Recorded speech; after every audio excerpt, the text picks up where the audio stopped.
J'ai commencé The Walking Dead il y a très longtemps. Genre vraiment il y a 7-8 ans dans ces eaux-là.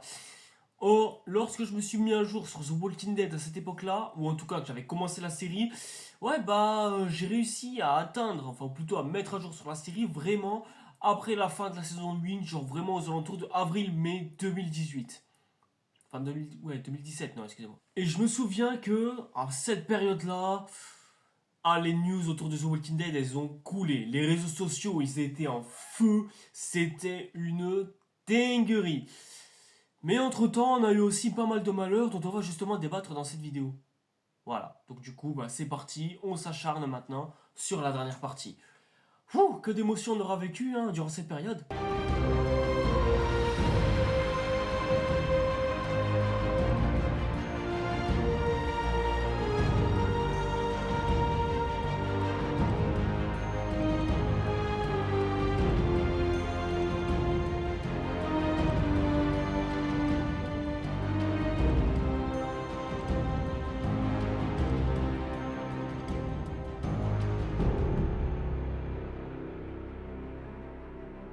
Et donc bonsoir et bonjour tout le monde, c'est Red Satyr et aujourd'hui on est sur la troisième et dernière partie de la chute de la série The Walking Dead. Oui, enfin, on y est arrivé, la troisième et dernière partie pour enfin achever cette vidéo une bonne fois pour toutes. Vous n'imaginez absolument pas depuis combien de temps je suis sur le projet. Mais ça fait depuis très longtemps et je suis content qu'on va enfin finaliser tout ça. La dernière fois, on s'était arrêté à la fin de la saison 8, dans lequel je vous avais expliqué que le pire épisode de The Walking Dead, c'était son dernier épisode justement. La raison, je l'ai précisé lors de ma dernière vidéo. Tout simplement, on nous a promis une bataille épique et incroyable à la fin des 2 dernières saisons de cette série. Parce que, je rappelle quand même que c'était pile à ce moment-là où la série aurait pu s'arrêter. Mais déjà, ils ont réussi à quand même nous décevoir et surtout à ne même pas faire de bataille finale alors que c'est quand même une guerre. Et normalement, dans une guerre, tu es censé avoir une grosse bataille finale. Ensuite, la confrontation entre Rick et Negan s'est avérée décevante. Surtout, je sais que je vais redire ça encore une fois, mais le combat entre Rick et le gouverneur était beaucoup plus épique et surtout était rempli de beaucoup plus de tension et d'émotion. En plus, on a sacrifié des personnages ultra importants dans le comics, comme par exemple, Carl. Voilà, juste. Karl en fait, tout simplement. Et ne croyez surtout pas que c'est un avis, j'étais le seul à l'avoir. La majorité des personnes qui ont regardé les dernières saisons de The Walking Dead à cette époque-là avaient exactement plus ou moins le même avis que moi. On était tous déçus, on a tous vu qu'il y avait de la grosse merde qui avait été faite jusque-là. Et putain, on n'a pas vu que ça s'était arrangé avec le temps. Or là, entre les saisons 8 et 9, il y avait du changement et il y avait beaucoup de boulot. Mais ça, justement, c'est ce que l'on va découvrir au fil de la nouvelle partie qui s'y situe en fait. Et avant qu'on se relance une toute dernière fois dans cette aventure, déjà, n'hésitez pas à me suivre sur les réseaux sociaux, ça me fera toujours plaisir, à liker et à commenter en masse cette vidéo, parce que j'ai vu que rien qu'à la première partie postée, personne n'a commenté ou peu de gens ont vu cette vidéo. Je sais pas encore à combien de chiffres est-ce que ça a augmenté depuis, mais ça se trouve ça a augmenté quoi, mais bref. Abonnez-vous à la chaîne et activez la petite cloche pour être au courant de toutes les prochaines nouveautés qui vont venir. Et nous en attendant, on s'attaque immédiatement à cette dernière partie. J'espère que vous êtes prêts les gars, parce que là, ça va chier. Et d'ailleurs, c'est le Red Satyr du futur qui en profite pour dire que Dr Dean, à savoir l'abonné le plus fidèle de ma chaîne YouTube, a décidé de se joindre à cette vidéo pour pouvoir présenter son avis sur la série. Je me permets aussi de le rajouter derrière, comme ça, au cas où. C'est Red Satyr. Oui, j'ai décidé de m'incruster comme ça. Et aussi, vu que tu parlais de The Walking Dead, je me suis dit, pourquoi ne pas dire un petit peu mon ressenti également sur la série, malgré que j'ai pas vu beaucoup de saisons de cette dernière.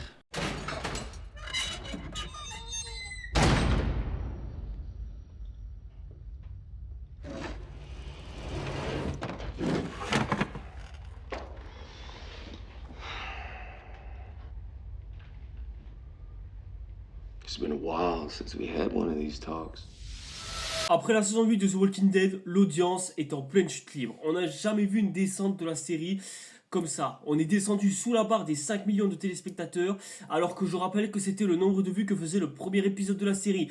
Donc là, la situation est de plus en plus catastrophique. Contrairement par exemple à un Game of Thrones qui lui prend de plus en plus d'ampleur. Et ça, c'est dû à un gros problème encore une fois. Et cette fois-ci, c'est pas l'arrivée d'une nouvelle série concurrente à la Game of Thrones ou quoi que ce soit. Au contraire, c'est l'arrivée des plateformes de streaming. Et ça va changer le game à tout jamais. Parce que ouais, à quoi ça sert d'attendre ton programme préféré sur télévision alors que tu peux largement aller sur internet, taper streaming complet français et avoir les derniers épisodes de Walking Dead alors que t'aurais pu l'attendre devant ton téléviseur à 21h du matin avec publicité en supplément derrière. Et il faut aussi qu'on parle des grosses plateformes à la Netflix. Bon, il y avait que Netflix à cette époque-là, et les Apple TV+, Disney+, et Amazon Prime n'étaient pas encore arrivés. Ou quoique peut-être que Prime si était déjà arrivé à cette époque-là, je sais même plus, mais bref. Et le truc avec Netflix, c'est que en plus de diffuser l'intégrale de la série The Walking Dead, jusqu'à un temps imparti où les saisons suivantes vont arriver, et tu peux déjà te faire un avis à l'avance de ce que les fans ont pensé à l'avance pour ensuite savoir si tu regardes la suite ou pas. Du coup, t'as plus besoin d'aller taper les critiques YouTube, etc., etc. Quand tu sais que t'auras les critiques YouTube et qui iront ensuite sur le streaming de Netflix. J'ai un petit peu mal expliqué, mais pour faire simple. Pour vous donner un petit ordre d'idée, imaginons, t'as le tonton KDR qui adore The Walking Dead et qui décide de vouloir regarder la série sur télévision tranquille à 21h du soir comme le fait tout le monde.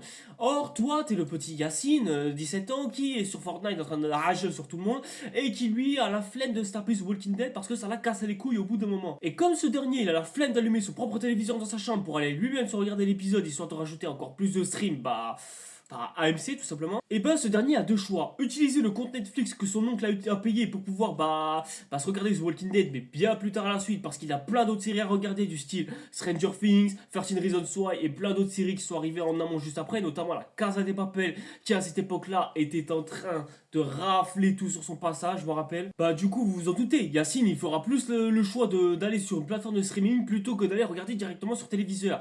Le problème d'AMC, c'est qu'ils n'ont pas leur propre plateforme de streaming pour pouvoir diffuser leur série. Et du coup, ça donne ces chiffres-là. Des chiffres qui comptabilisent uniquement les gens postés sur leur téléviseur, plus que les gens qui s'occupent de diffuser les épisodes sur plateforme de streaming. Et du coup, ça devient ultra handicapant pour MC parce que les gars, ils savent plus doser. Ils sont pas dans l'air du temps, quoi. Et après, c'est pas non plus de leur faute. Ça fait partie du progrès technologique. Mais force est de constater que ça devient ultra handicapant pour leur audience. Ensuite, on aurait pu se dire que les chiffres, c'est que un petit problème de rien du tout. Ça va pas empêcher la série d'être qualitative.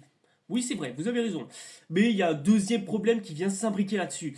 Et ce gros problème, c'est tout le casting a envie de Nachav. Enfin, tout le casting, j'exagère, mais disons qu'une grosse partie du casting a envie de partir d'ici. Bon, déjà, t'as Dana Kurira qui a envie de partir parce qu'elle a des décisions artistiques qui l'entraînent ailleurs, tout simplement. Je vous rappelle que Dana Kurira, c'est celle qui joue Michonne dans la série. Lauren Gohan, qui, au passage, n'est absolument pas la fille de Son Gohan pour certains et certaines qui voudraient le croire. Et elle a décidé de quitter la série, mais plus pour raison salariale. Parce que, comme elle a vu que ses collègues avaient une augmentation salariale un peu plus élevée qui les faisait mettre plus en avant, etc., etc., et que elle savait que c'était un personnage important de la série, mais elle voyait pas du tout son salaire augmenter contrairement aux autres, et elle a décidé de Nachav pour différence salariale en fait tout simplement. Et quelque part là ça se comprend, c'est pas pour divergence artistique ou parce qu'elle aime plus la série ou quoi, là c'est vraiment financier et ça peut se comprendre. Et dans le cas des filles, moi je comprendrais plus ou moins tout à fait. Après ce sont des personnages certes intéressants dans l'intrigue et peut-être dans les comics, je ne sais pas, mais une chose est sûre, leur départ n'allait pas non plus énormément impacté la série. Il suffisait juste de mettre les deux personnages en stand-by, en absent, pour pouvoir continuer la série tranquillement. Ça, c'est ce qu'on aurait pu dire si l'acteur principal, Andrew Lincoln, a.k.a. Rick Grimes, n'avait pas du tout eu envie, lui aussi, de manifester son envie de quitter la série. Oui, messieurs et mesdames, vous m'avez bien entendu, Andrew Lincoln, l'acteur principal de The Walking Dead, veut quitter la série.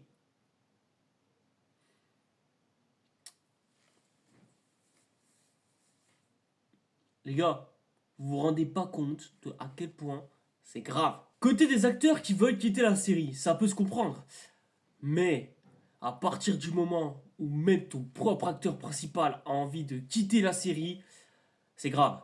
Il y a un problème là. Là, il y a un gros, mais vraiment un très gros problème. Parce que, en général, l'acteur principal, c'est celui qui est le plus investi. En même temps, c'est normal. Quand t'es acteur principal dans une grosse production, c'est tout à fait normal d'être investi dans un projet parce que c'est quasiment toi qui le mets le plus en avant. T'es l'acteur principal, t'es celui qui prend le plus la place sur l'affiche. Donc c'est tout à fait normal que ce soit toi qui puisse être le plus important dans un casting en général.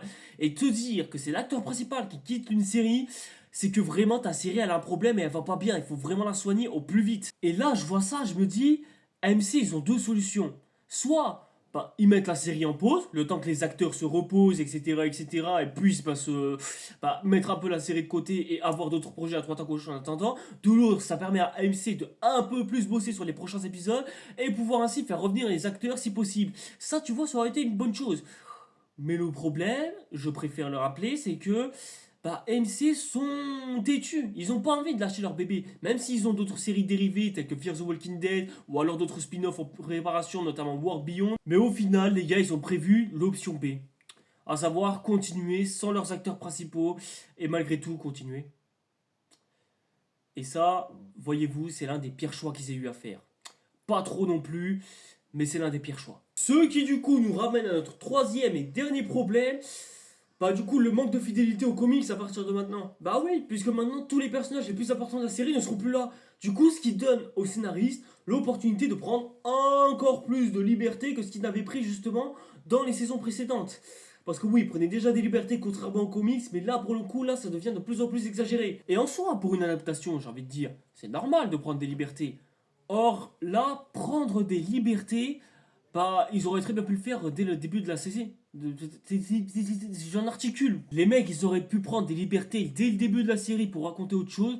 Or, ça a été décrété par Frank Darabont dès le premier épisode que le gars serait fidèle aux comics. Et ça, c'est une chose. Parce que oui, si tu veux être fidèle une fois pour adapter ne serait-ce qu'une collection de romans, t'es censé être fidèle au roman tout au long. Parce que si tu commences à modifier d'un seul coup la cohérence de ton roman, ça ne va pas. Regardez The Witcher par exemple. La première saison était plutôt fidèle au livre, fidèle au tome, etc. Bref, ils présentaient plutôt bien le truc. Mais la saison 2, tu sais pas du tout pourquoi. D'un coup, ils ont voulu faire un virage à 180 degrés pour pouvoir raconter leur propre histoire à leur propre sauce. Ce qui donne une saison 3 chaotique et catastrophique.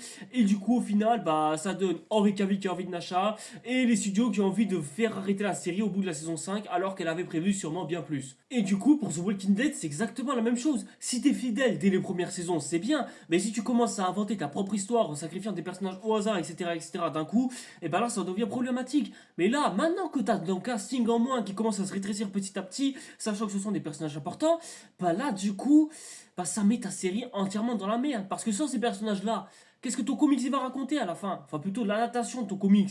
Ouais, puisqu'à la base, ton comics, la série est censée être fidèle au comics The Walking Dead à la base. Mais là, maintenant que tu es censé prendre des libertés, qu'est-ce que tu vas raconter?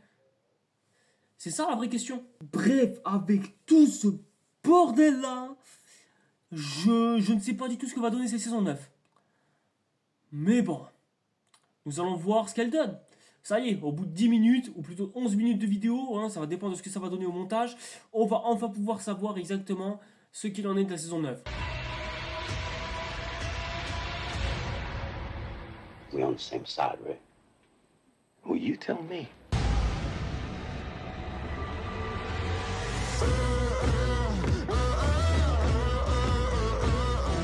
Quand la bande-annonce est sortie, tout le monde s'est demandé qu'est-ce qui allait arriver à Rick. Moi, j'étais le premier à me dire ça. J'étais en train de me demander s'ils n'étaient pas en train de spoiler de la mort de Rick, etc. D'autant plus que plein de théories se faisaient. Par exemple, on entendait l'arrivée des chuchoteurs, l'arrivée aussi du Commonwealth, etc. Bref, plein de choses étaient en train d'arriver. Et on était impatient de voir exactement ce qui allait advenir. Je me souviens aussi précisément de ce plan de la bande-annonce qui m'a fait frissonner parce que rien qu'au bot qui était porté par le gars qui coulait du sang, je me suis dit c'était soit il transformait en zombie ou alors il avait une blessure grave qui lui faisait perdre énormément de sang. Je me suis dit oh putain, Rick est devenu un zombie, il est mort, ça y est. Parce que oui les gars, à partir de ce moment-là, The Walking Dead commençait sérieusement, mais vraiment sérieusement, à faire titiller les spectateurs un peu partout et à se demander si Rick allait y passer. Parce que oui, c'est la question qui était sur les lèvres d'absolument tout le monde qui allait y passer durant cette prochaine saison. Et surtout, on avait un changement de showrunner, à savoir une dénommée Angela Kang qui nous promettait de la nouveauté pour cette nouvelle partie de série, à savoir un nouveau changement, un nouveau monde, de nouvelles histoires qui vont se faire. Et moi, j'étais hyper impatient d'avoir ce qu'on allait avoir. Et comment dire, cette saison 9, voilà. En fait, j'appelle précisément cette saison 9 la saison en dents de scie. C'est-à-dire la saison qui, certes, se rattrape sur les erreurs qu'il a fait par le passé, c'est qu'il a raté des choses, mais se permet de les réparer derrière pour pouvoir arranger les choses, mais d'un autre côté, se plante soit en réinventant de nouvelles erreurs en supplément pour la suite, ou alors en répétant exactement les mêmes erreurs qui ont été faites par le passé. Et ce qui donne un très mauvais déséquilibre et qui me fait certes apprécier cette saison 9 pour ce qu'elle est, c'est bien, elle propose et tente des nouvelles choses. Mais malgré tout ça, je peux pas empêcher de me dire que les gars, il faut que répéter un statu quo qui commence à faire long petit à petit. C'est toujours notre groupe de héros, à l'intérieur d'un endroit ou d'une communauté ou quoi que ce soit, qui se retrouve à faire des expéditions pour pouvoir affronter et tuer des zombies, etc. etc. Et au bout d'un moment, t'as une menace plus dangereuse que les zombies qui apparaît, qui remet en question nos héros pendant un moment, qui les tabasse, les humilie, et à la fin nos héros gagnent, et après c'est le schéma narratif qui se répète encore et encore. Bref. Au bout d'un moment, on commence sérieusement à en avoir assez. La longueur de la série commence petit à petit à se ressentir pile à cette saison-là. Mais la saison 9, elle a quand même réussi les 5 premiers épisodes d'une traite. Et ça fait vachement plaisir. Bon déjà, le premier épisode s'ouvre sur l'exploration de nos héros qui se dirigent jusqu'à Washington.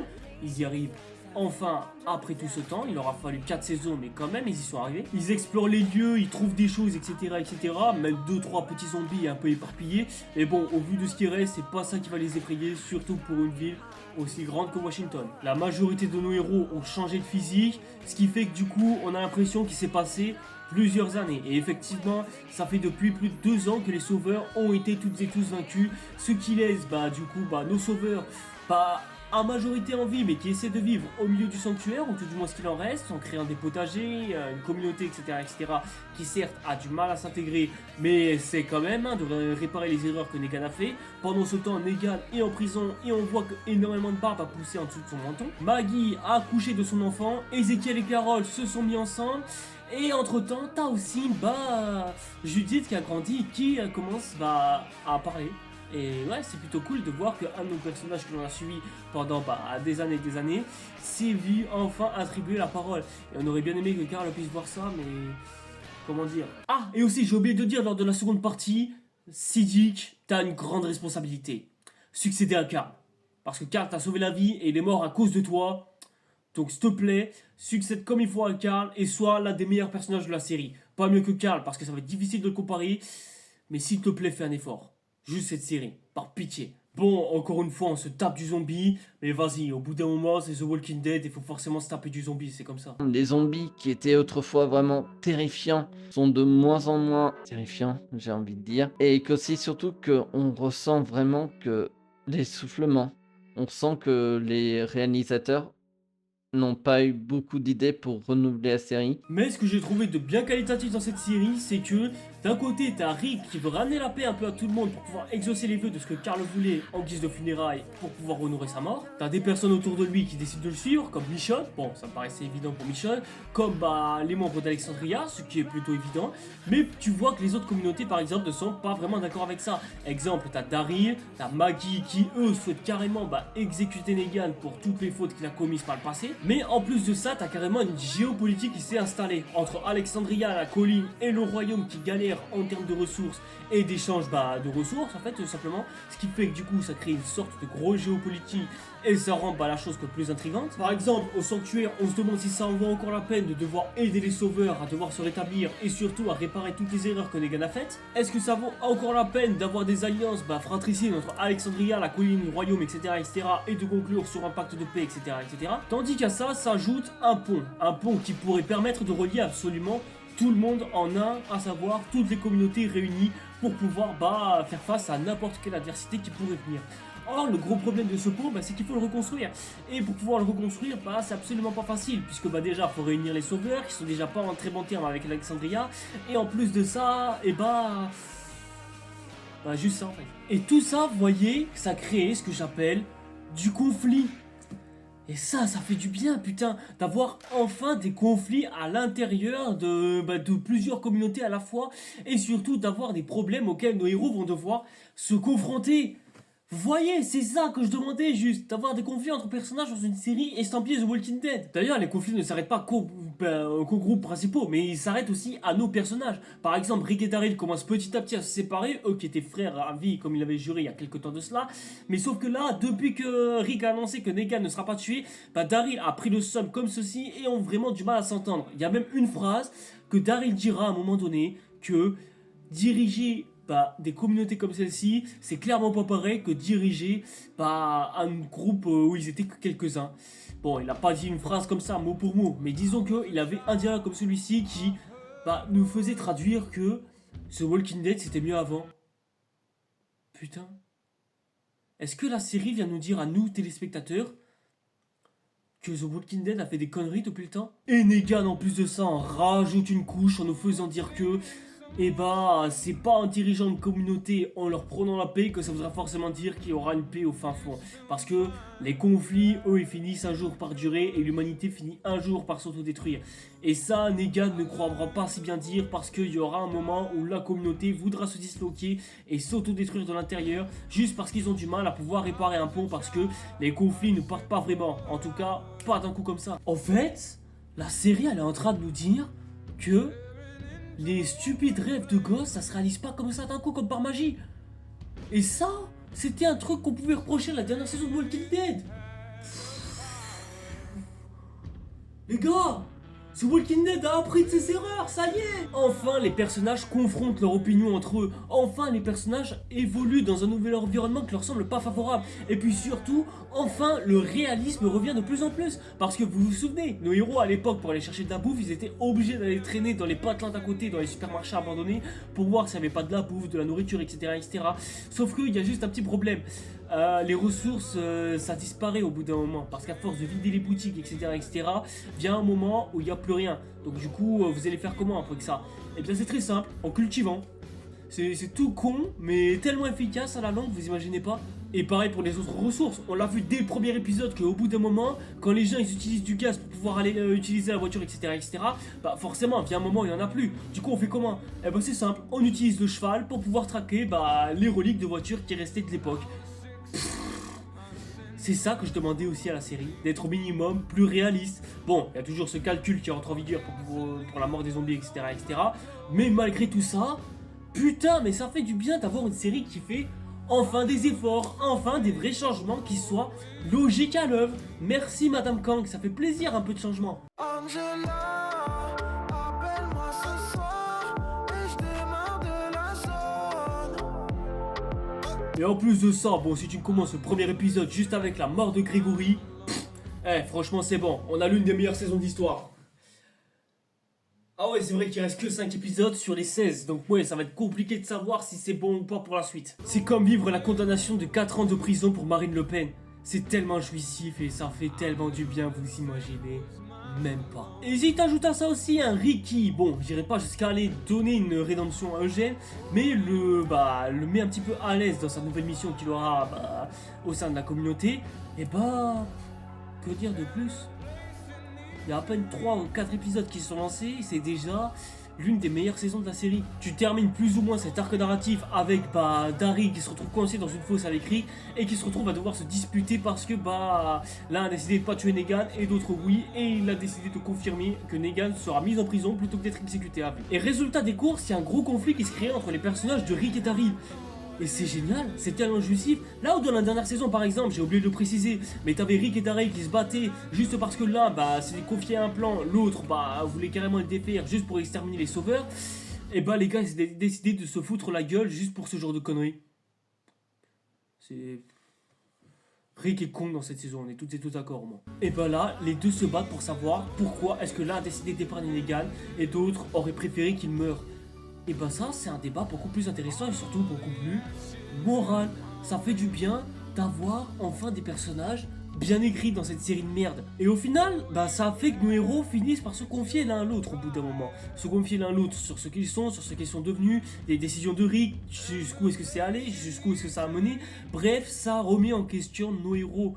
Tout ce qu'il nous fallait dans cette série, putain. Et il était temps. Tandis que de son côté, Maggie a envie de tuer Negan une bonne fois pour toutes. Et ça, c'est bien. Quand je dis c'est bien, c'est bien. Parce que Maggie va enfin en finir avec toute cette arc et cette histoire. Et ça va déclencher le début d'un arc narratif ultra intéressant pour Negan. Son arc de rédemption. Negan va commencer petit à petit à s'en vouloir pour les actes qu'il a commis à l'intérieur de cette prison.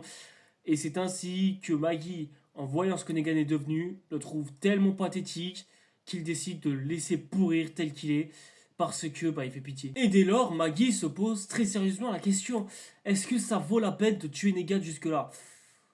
Et ça, voyez-vous, pendant ce temps, après une lourde discussion entre Rick et Daryl, et ces derniers finissent par passer à l'action pour pouvoir, encore une fois, mais ouais, ils vont devoir décaler une nouvelle horde de zombies ailleurs. Oui, les zombies sont de retour dans cette série, semblerait-il, enfin de retour. Ils ont toujours été là, hein, mais si c'est pour encore ramener une horde de zombies. Mais quand Rick décide de rejoindre ses potes, etc., et t'as deux hordes qui décident de se mêler au milieu du carrefour. Et au bout d'un moment, Rick finit par tomber de son propre cheval et se prend un poteau dans le ventre. Et ce poteau, justement, il atterrit pile à l'endroit où il s'est pris sa fameuse balle qui était l'élément déclencheur de toute la série. Vous vous souvenez, cette fameuse balle que Rick s'est pris, qu'il a plongé dans le coma pendant un long moment, tout ça pour qu'il se réveille en pleine pandémie de zombies. Et là, on a exactement la même chose. Rick se prend une barre de fer en plein milieu de son bide, exactement à l'endroit où il s'était pris cette fameuse balle. Et c'est en revoyant cet épisode exprès pour cette vidéo que je me suis rendu compte de ce clin d'œil, du coup je vous le sers là. Et là, mes amis, je dis bien là, nous avons affaire à un épisode gargantuesque. Rick voit petit à petit sa vie défiler, son moment dans le coma où il commence à se réveiller, ou alors ces autres moments où il se dirige de nouveau sur la ville de l'Atlanta avec cette fameuse affiche qui est devenue iconique avec le temps, et ce moment où il arrive à rencontrer Shane avec son nouveau dégradé au tac et stylé, tandis qu'entre temps il continue de fuir la horde, etc., et que ses hallucinations deviennent de plus en plus fous. Il y a plein de clins d'œil et de références comme celle-ci qui sont iconiques et qui nous font espérer que Rick va peut-être mourir dans cet épisode précisément. Et si ça arrivait, ça allait être dur à accepter pour les fans. Au fur et à mesure de la série, tu sentais que la série commençait à trop se reposer sur ses lauriers. Et c'est en revoyant toutes ces scènes de flashback que l'on se rend compte que Rick a traversé bien des épreuves. Et on confronte d'ailleurs Rick sur ces trois versions de lui-même qu'il a eues au fil de la série. La première version où Rick était devenu un animal sauvage, genre carrément une personne qui méprisait les mauvaises personnes et qui allait jusqu'à les tuer sans se poser la moindre question via le personnage de Shane qui, d'ailleurs, son passage était un Jnoun depuis le début. C'est le Jnoun qui a influencé Rick sur ses choix pendant tout ce temps et qui lui a permis de faire ce qu'on a vu par exemple dans l'église. Ensuite, on a la vue aussi de Herschel, dont Scott Wilson, qui sera d'ailleurs son dernier rôle avant qu'il meure, et ripé à lui d'ailleurs, qui quant à lui représente un petit peu la partie rédempteur, la partie spirituelle de Rick, à savoir le Rick pacifiste qu'il aurait pu devenir en fin de saison 4 si le gouverneur n'avait pas attaqué la prison avec le tank. Et enfin, pour finir, on a la troisième version de Rick, à savoir le Rick qui passe du Rick sauvage au Rick abattu de ce qu'il est devenu à cause de Negan, et c'est Sacha qui vient représenter cette version-là de Rick. Quoi ? Que ce soit Shane ou Herschel, je veux bien. C'était deux personnages ultra majeurs pour Rick et qui ont littéralement changé sa vie, parce que sinon ce serait pas le Rick qu'on connaît aujourd'hui. Mais Sacha ? Mais qu'est-ce que Sacha a partagé avec Rick ? Limite, le personnage qui aurait été le plus logique dans tout ça, ça aurait été Carl. Mais peut-être, je sais pas moi, ça aurait pu être Laurie par exemple, ou peut-être même un autre personnage qui l'aurait largement aidé. D'ailleurs, je suis sûr que les fans de Glenn, ils auraient vraiment aimé que ce soit Glenn qui apparaisse devant Rick. Vous savez, Glenn, le fameux personnage qui a sauvé Rick enfermé dans ce fameux tank dans lequel il était piégé dans le premier épisode. Vous vous souvenez ? Ça aurait peut-être été plus logique que ce soit lui, à la place de Sacha. Mais c'est vrai que ça aurait fait que des hommes.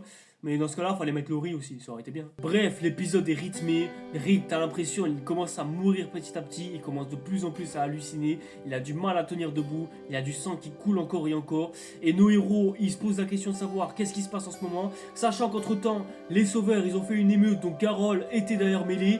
Et Carol est encore là. Bon, encore une incohérence scénaristique. Quand je vous dis que c'est une saison en dents de scie, vous comprenez, mais encore petit à petit, laissez faire, on va y venir. Au final, Rick décide d'une seule chose, détruire le pont ralliant les communautés pour pouvoir éradiquer la horde de zombies une bonne fois pour toutes et la balancer dans la rivière pour l'éloigner pour de bon et ainsi éloigner la menace. Sacrifiant ainsi Rick dans le souffle de cette explosion en disant « Je les ai retrouvés ». Bon, je les ai retrouvés quoi ?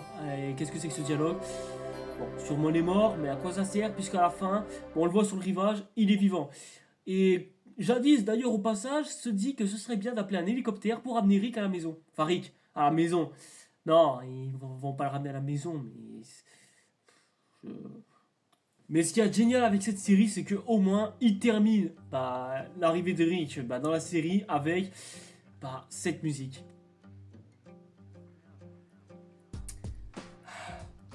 Putain, Quelle belle boucle bouclée con. Terminer la série de Rick avec cette musique, c'était ce qu'il y avait de mieux à faire. Même si bon, ça n'a plus trop de sens dans le contexte actuel. Mais au final, ça rajoute énormément de sens aux yeux des fans. Et ça, c'est une plutôt belle chose.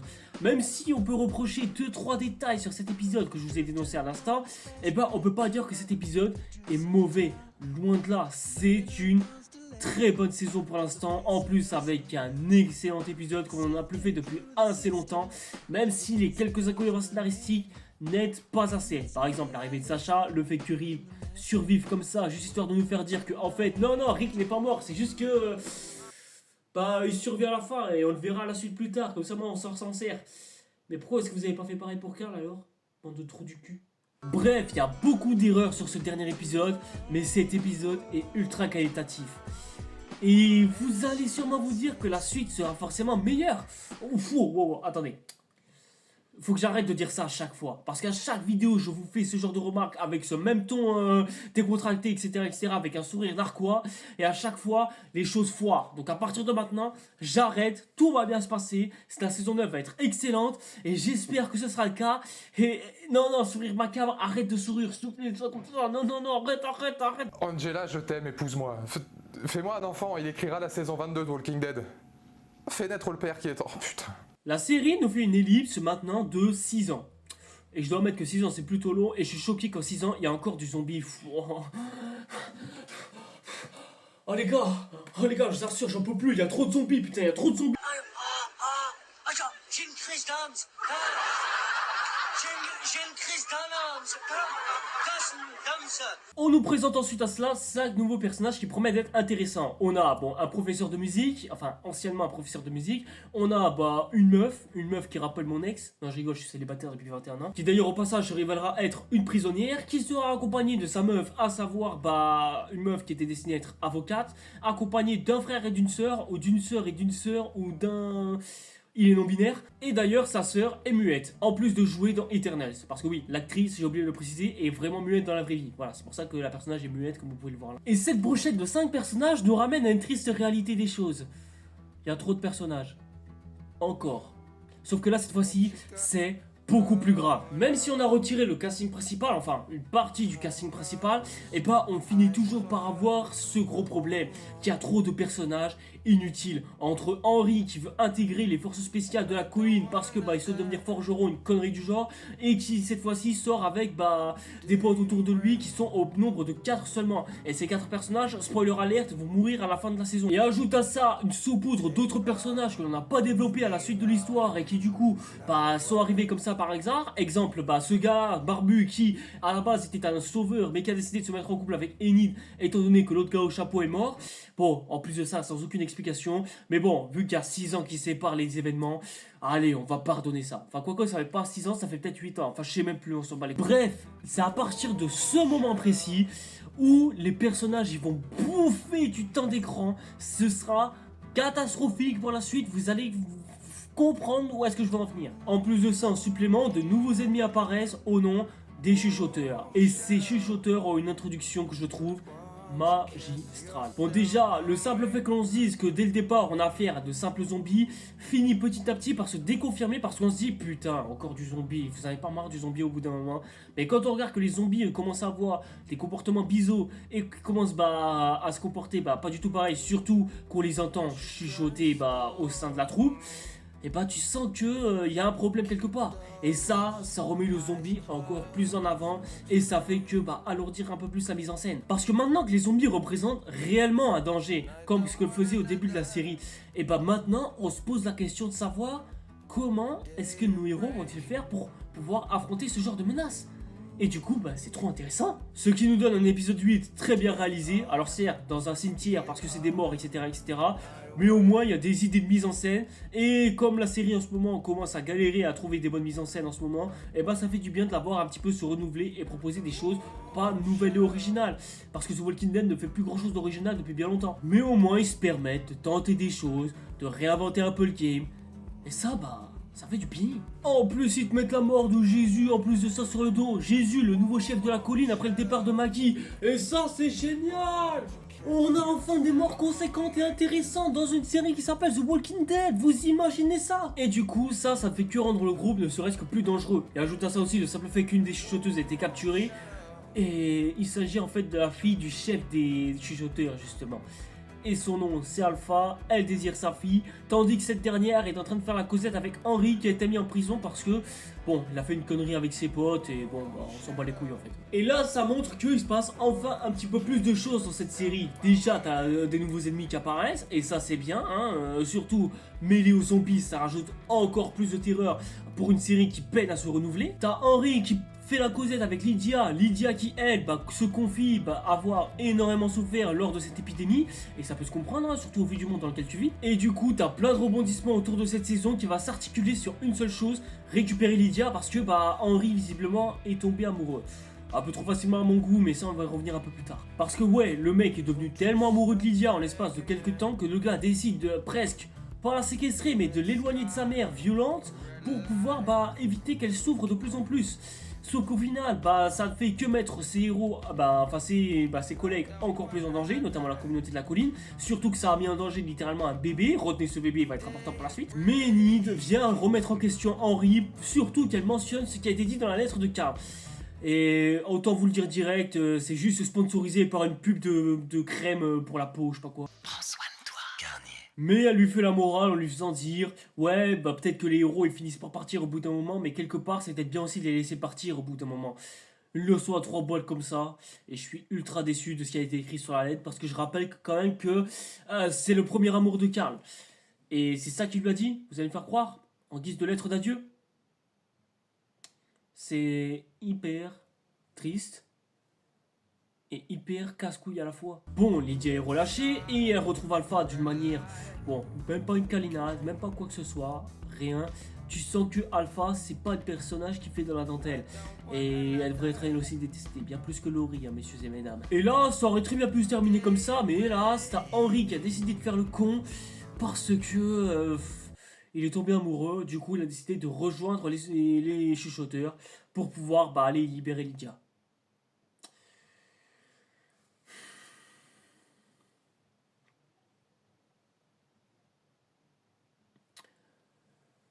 T'es con, mais genre vraiment complètement con. Bon, évidemment, ce dernier finit prisonnier. Non, sans déconner, je m'y attendais pas. Il est libéré par Daryl et la meuf muette, et les deux finissent par se retrouver dans un bâtiment délabré et abandonné dans lequel on a affaire à un très beau face-à-face entre Daryl et Beta. Un face-à-face très bien, excellent, je n'ai rien à dire dessus, c'est l'un des meilleurs fights de la série. Non, je rigole, Rick et le gouverneur, c'était une meilleure fight. Et pendant ce temps se prépare une foire célébrée par le royaume. Le but de ce royaume, c'est très simple, ça va être de créer une sorte de fête immense entre les communautés, à savoir Alexandria, le royaume et bien sûr la colline, avec en supplément Oceanside, la communauté la plus oubliée de tout The Walking Dead, donc d'ailleurs personne ne se souvient, parce qu'ils n'ont absolument rien à foutre dans toute cette histoire, sachez-le. Enfin si, ils servent juste à une chose, multiplier le nombre de personnages dans la série. Mais ça sert aussi pour pouvoir faire un traité de paix entre toutes les communautés. Et ça, c'est une bonne chose. Donc du coup, on passe sous silence le simple fait que Michonne et Daryl ont une cicatrice en forme de X sur le corps, parce que c'est en rapport avec une sous-intrigue dans laquelle Michonne avait une sœur qui élevait des enfants qui s'est fait tuer par Michonne. Enfin, on s'en bat les couilles. Et là, on pourrait se dire tout se passe bien, d'autant plus que Lydia a enfin une belle vie, etc., etc. Sauf que Alpha décide de revenir pour pouvoir lui remettre les idées en place. Lydia n'accepte pas ça. Et malgré tout ça, ça n'empêchera pas Alpha de faire du torture, du massacre et plein d'autres choses derrière qui a permis la destruction totale du royaume. Bon, le royaume on y reviendra plus tard, mais ça a permis la tuerie, la décapitation de beaucoup de nos personnages préférés. Bon, en fait, il n'y en a que 3, sachez. Bon, déjà, t'as les meilleurs potes d'Henry qui sont morts, on s'en bat les couilles. Ensuite, t'as Tara qui est morte. Mais bon, cette personnage n'était pas très intéressante à la base, donc au final, on s'en bat un petit peu les couilles. T'as Enid qui y est passé. Après, est-ce que le personnage avait grand chose à raconter par la suite, hein? Mais notre Henry National, quant à lui, ne survivra pas, alors qu'il commençait à avoir une très belle relation avec Lydia, assez vite certes, mais qui malheureusement ne lui a pas offert de cadeau en termes de vie. Même Carol, qui est considéré d'ailleurs Henry comme son fils, finira par s'effondrer. Je m'appelle Henry, je voudrais bien réussir ma vie, être aimé. Et c'est là que tout le royaume d'un coup, grâce à la magie du hors-champ, s'est autodétruit tout seul. Oui, il y a des égratignures, il y a du feu, il y a des impacts, c'est désolé. Le royaume est détruit. Juste une petite question. Comment est-ce que c'est arrivé? Si je fais 7 minutes de silence, c'est justement pour savoir comment c'est possible. Non les gars, je vous assure, il n'y a aucun extrait où on voit les chuchoteurs s'attaquer au royaume, le détruire, le saccager, mettre des zombies d'absolument partout. Non, non, très sincèrement, comment le royaume s'est effondré dans cette série? Pourquoi est-ce que d'un coup on a une coupure en noir et après on passe directement à la destruction du royaume? Il y a un problème, il y a une incohérence quelque part, citez-moi quelque chose, je sais pas. Que l'on tue 2-3 personnages dans la fin de cet épisode, moi je veux bien, mais là, je comprends pas. Normalement, le royaume, c'est censé être très bien gardé. Surtout au vu des murs qu'il a dès l'entrée. Donc là, je comprends pas comment est-ce que ça a pu arriver. En soi, c'était une bonne idée de tuer tout le monde à la fin. Mais on aurait aimé que ce soit des personnages principaux de la série. Genre, par exemple, dans le comic, c'est littéralement Ezekiel qui est tué. Mais bon, les scénaristes ont tellement pris peur de voir tout leur casting se barrer que les mecs, ils ont décidé de tuer que quelques personnages tertiaires, juste histoire de rendre la scène quand même lourde, mais pas trop non plus pour éviter de trop perdre l'audience. Bon, spoiler alert, ça n'a pas empêché le reste de l'audience d'avoir à se barrer, ou tout du moins ceux qui restaient. D'ailleurs, j'en fais partie, hein, sachez-le. Et je me rappelle qu'à cette époque-là, les gens disaient « Ça y est, c'est le retour de The Walking Dead, c'est le retour des bonnes mises en scène bien gore, etc., qui sont bien attrapés, qui nous serrent le poing, qui nous font dire que cette série nous choque encore aujourd'hui.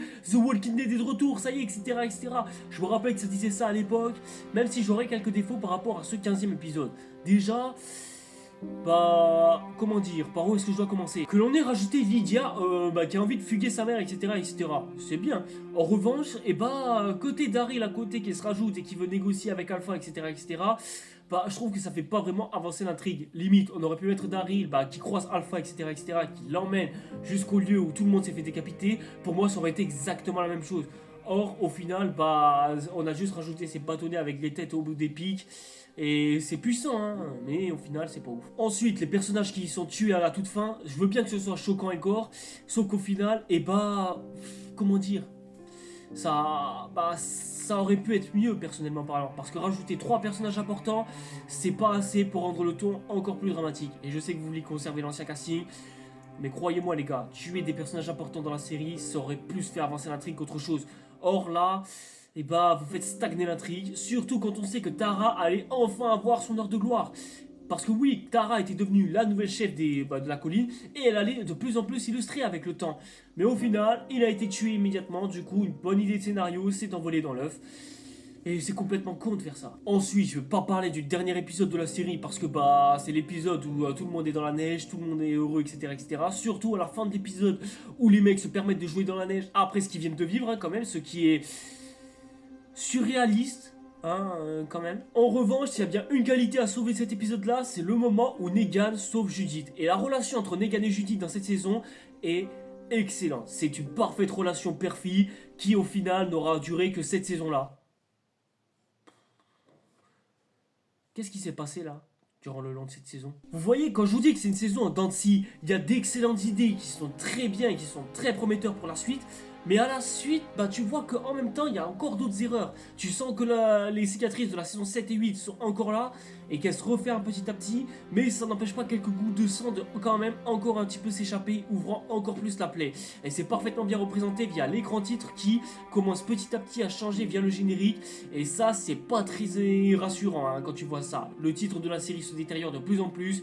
Et vous verrez que ce titre de série commencera petit à petit pas à se détériorer, mais petit à petit à s'endommager. Ouais, c'est ça, c'est le mot que je cherchais. Et là, la série, elle est sur 2 chaises bien précises, ou en tout cas, elle a le cul entre ces 2 chaises. Soit ils essaient d'aller sur le côté positif de la chose et essaient justement de s'améliorer avec le temps en proposant de la nouveauté, etc., comme ils viennent de le faire déjà dès les 5 premiers épisodes, mais aussi avec les bonnes idées qu'ils ont eues.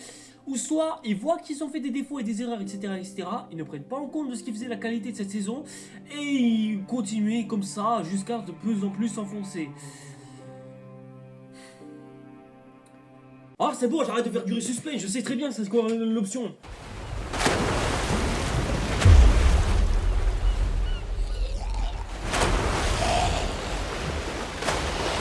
Après une saison 9 qui s'est reproché pas mal de choses, et là est arrivée la saison 10.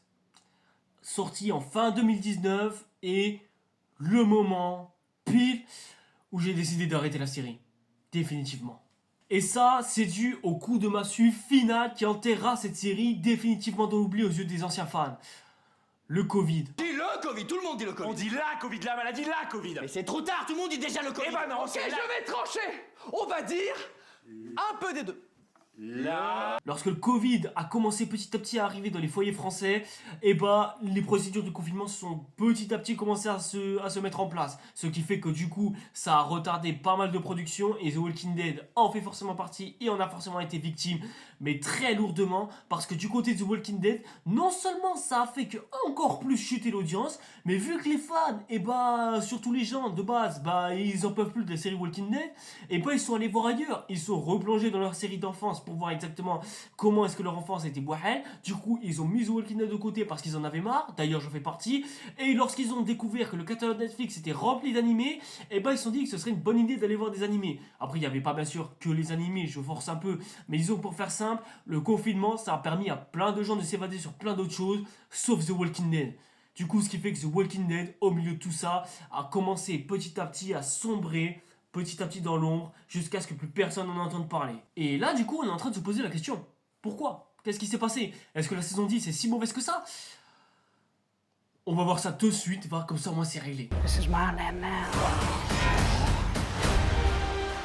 We better run. It is going to get worse before it gets better. But we aren't going to get through it at all if we do not act as one. You should fear me. La saison 10 est non seulement le début des emmerdes pour cette série, bon, ça a été déjà dès la saison 6, mais là c'est un cas encore plus grave, parce que là où les saisons 6, 7 et 8 n'avaient qu'une seule chose à ne pas se reprocher, c'est au minimum de rester elles-mêmes, malgré toutes les casseroles qui y sont arrivées, mais la saison 10, c'est un statu quo qui n'a tellement peu changé, qu'au final,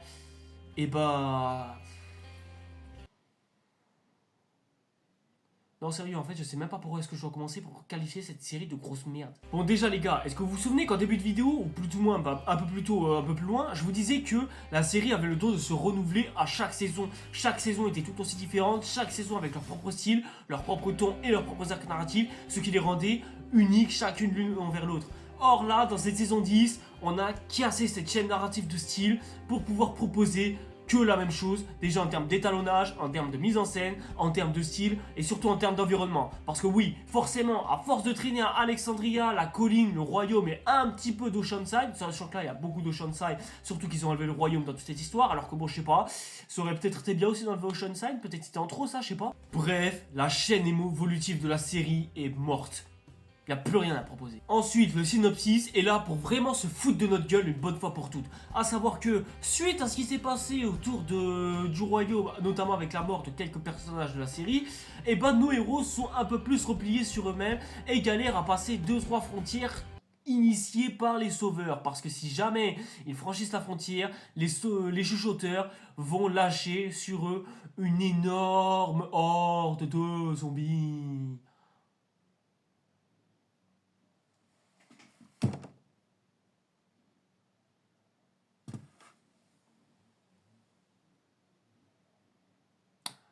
Est-ce que vous seriez pas en train de vous foutre de ma gueule par hasard? Vous voulez savoir pourquoi est-ce que les sauveurs étaient une meilleure menace que les chuchoteurs? Eh bien pour une simple et bonne raison. Ils étaient menaçants. Et s'ils étaient menaçants, c'est pour 3 raisons bien précises. Déjà les gars, ils étaient plus nombreux que les 3 communautés réunies. Ensuite, ils étaient plus armés que toutes les 3 communautés réunies, sachant qu'ils leur demandaient beaucoup de choses en termes d'armes, de ressources, etc., etc. Et surtout, les gars, ils étaient mieux organisés que les 3 communautés réunies. Ce qui fait que du coup, ils avaient une emprise et un énorme pouvoir sur eux. Mais les chuchoteurs, eux, tout ce qu'ils ont, c'est une horde de zombies. Une horde de zombies facilement massacrable, facilement détournable, comme on l'a vu au long de la série. Sachant qu'en plus, on l'a bien vu dans la saison 6, les gars, ils ont été capables de détourner une immense horde de zombies sans aucune difficulté. Donc si vous pensez réellement que ça suffit à les maintenir sous guerre contre les chuchoteurs, c'est une belle arnaque. Quant aux arcs narratifs des personnages, t'as que Darrell, Caril et Ezekiel. À part ça, C'est tout. Les autres personnages n'ont aucune évolution scénaristique, aucune histoire. Ils sont là, soit pour subir le scénario, ou soit pour faire avancer le scénario. Et dans les deux cas, c'est catastrophique. Surtout qu'à la base, Carol et Ezekiel avaient une relation entre les deux. Mais pourquoi est-ce que ça s'est stoppé? Bon, sûrement à cause de la mort d'Henry, qui est considéré comme leur fils.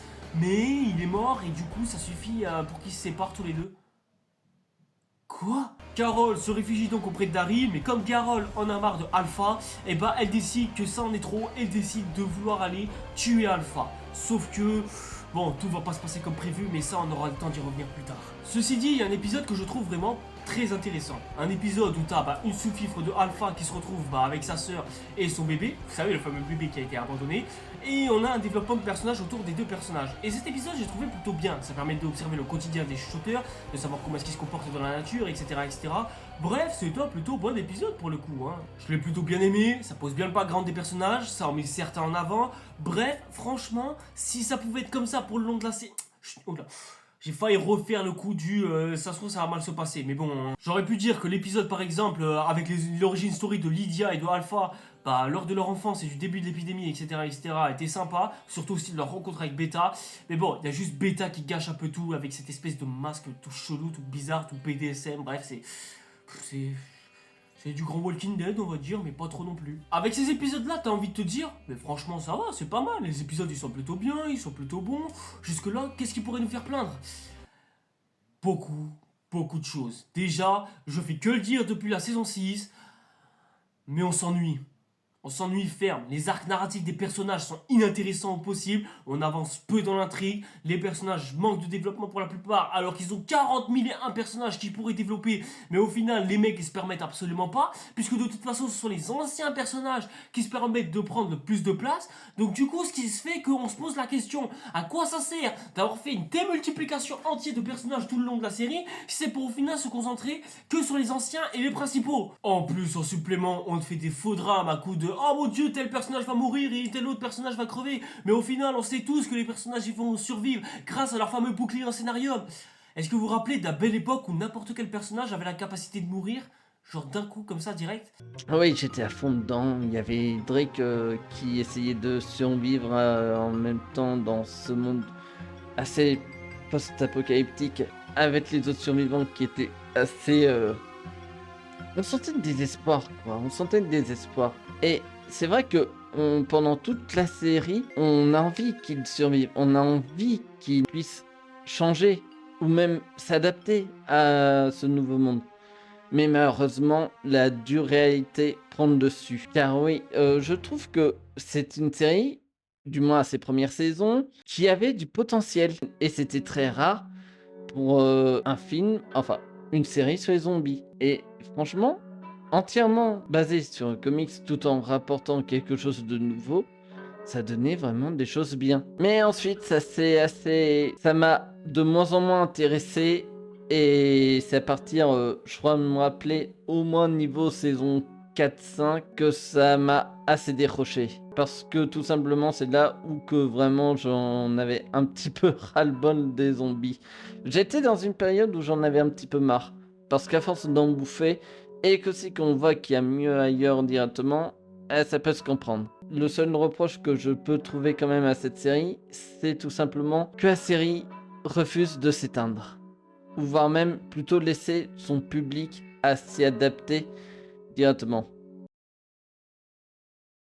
Chaque épisode sont interchangeables alors que je rappelle qu'il n'y a pas si longtemps que ça, et ben on savourait chaque épisode parce qu'il s'y passait chaque fois un truc. Or là je sais pas du tout ce qui s'est passé entre temps, mais chaque épisode est tellement ennuyeux à mourir que franchement tu pourrais le sauter, ça n'échangerait absolument rien tellement l'intrigue n'avance pas. Il y a juste vers l'épisode 8 où les choses changent un petit peu, c'est l'épisode où Carol et Daryl et les autres sont enfermés au milieu d'une grotte parce que Carol a voulu faire la folle et venger son fils. Or le gros problème c'est que dans cette grotte ils sont enfermés avec des zombies.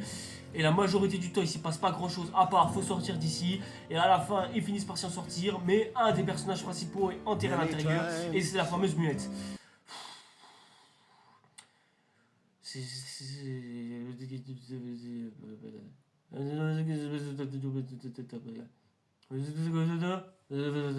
Et si vous aviez de l'espoir pour de la mise en scène, eh ben bravo, vous avez le droit à un combat entre Dari et Alpha, ultra mal filmé, et ultra mal cadré et ultra mal monté. Le combo fatal qui rend ta scène illisible, quoi, en somme. Non, parce que sérieusement, c'est quoi ça? Comment c'est filmé, putain? Comment c'est possible de faire un combat entre deux personnages comme ça, alors qu'on a très bien vu dans la série qu'ils savaient très bien se débrouiller en termes de montage? Même le combat entre Rick et Negan, avec tout ce que j'ai à lui reprocher, et ben franchement, lui au moins, il était monté correctement, qui plus est. Là, qu'est-ce que c'est que ça? Et je vais finir par croire que les scénaristes se foutent un petit peu de notre gueule. À partir du moment où t'as Negan qui décide de se foutre dans les chuchoteurs, avec Alpha qui décide de lui faire l'amour en chaussettes.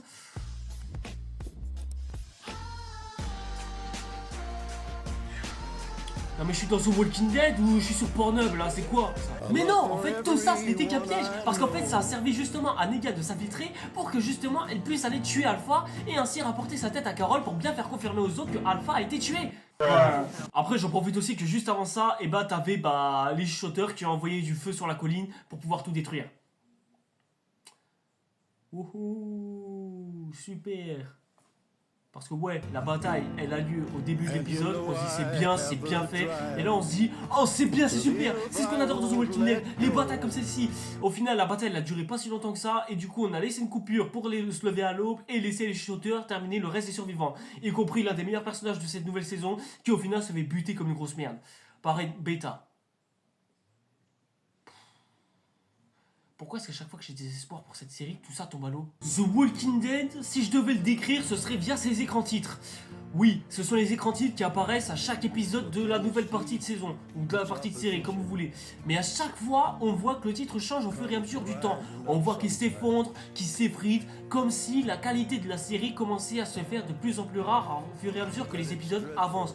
Sauf que là, c'est en accéléré. Là où dans les premières parties de saison, soit les 8 premières, et ben, la destruction du titre se faisait petit à petit, là, ça s'accélère, ça devient de plus en plus rapide. La série, elle ne ressemble presque plus à rien, tellement elle n'a plus rien à raconter. Surtout que cet arc, il aurait pu se terminer tellement vite, mais comme les gars, ils ont peur des chuchoteurs pour X raisons, ils ont l'air d'en parler visiblement.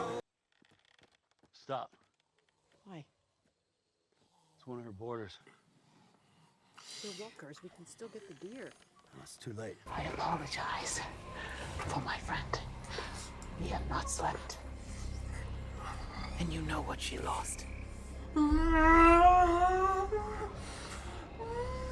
I forgive you. Et c'est ça The Walking Dead! Vous êtes une communauté surarmée! Vous pourriez prendre des fusils, des bazookas, des voitures, des chevaux, etc., pour éparpiller toute la horde de zombies que vous avez autour de vous, pour ensuite aller exterminer les shooters sans aucun problème! Alors pourquoi est-ce que vous êtes en train de faire des stratégies ultra casse-tête juste pour les éteindre? Et vous voyez tout ce développement, tout cet arc principal, pour que Beta puisse se remettre de la mort d'Alpha, prendre une grosse horde de zombies où il les a trouvés je ne sais où au vu du nombre qu'ils sont, pour ensuite les balancer sur nos héros, ou tout du moins ceux qu'il en reste, et au final se faire buter.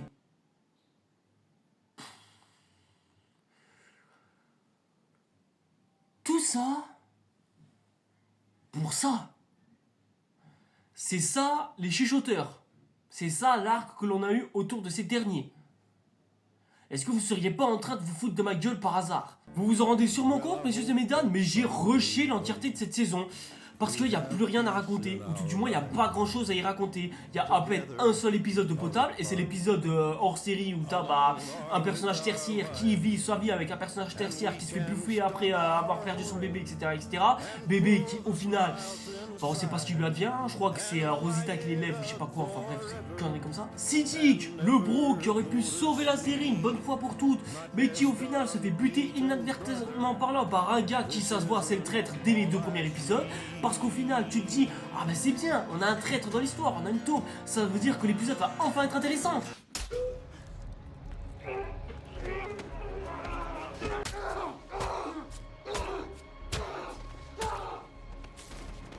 Gabriel. Dans cette vidéo, vous allez vous rendre compte que Gabriel est un personnage gâché. Je ne vais pas en dire plus pour l'instant, on va développer au fil de la vidéo, mais croyez-moi, ils ont gagé le personnage de Gabriel au fil de cette vidéo et au fil de cette série.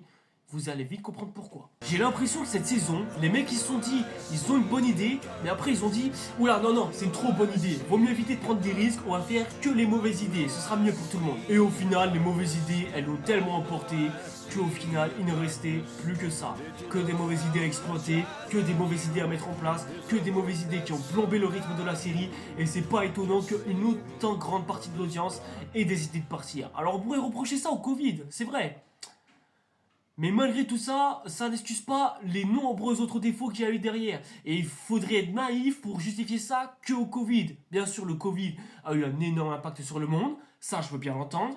Mais il n'empêche que cela a quand même permis à cette série d'être de plus en plus détériorée et surtout de proposer de plus en plus de la merde au fur et à mesure que la série avançait. Et le pire, c'est que si tu rajoutes un arc narratif supplémentaire pour montrer que cette série n'est pas terminée, putain s'il vous plaît, les gars, donnez-moi la fin, je vous en supplie, donnez-moi la fin, j'en peux plus. Eugène a trouvé une communauté, ou tout du moins Stéphanie, une meuf qui communique avec elle via cette radio qu'ils ont trouvé je sais pas où, mais au point où on en est, nique sa race, vas-y. Du coup, Eugène décide d'aller les rejoindre aux côtés de cette meuf, de Ézéchiel, et d'une meuf qu'ils ont rencontrée sur la route qui s'appelle Princesse.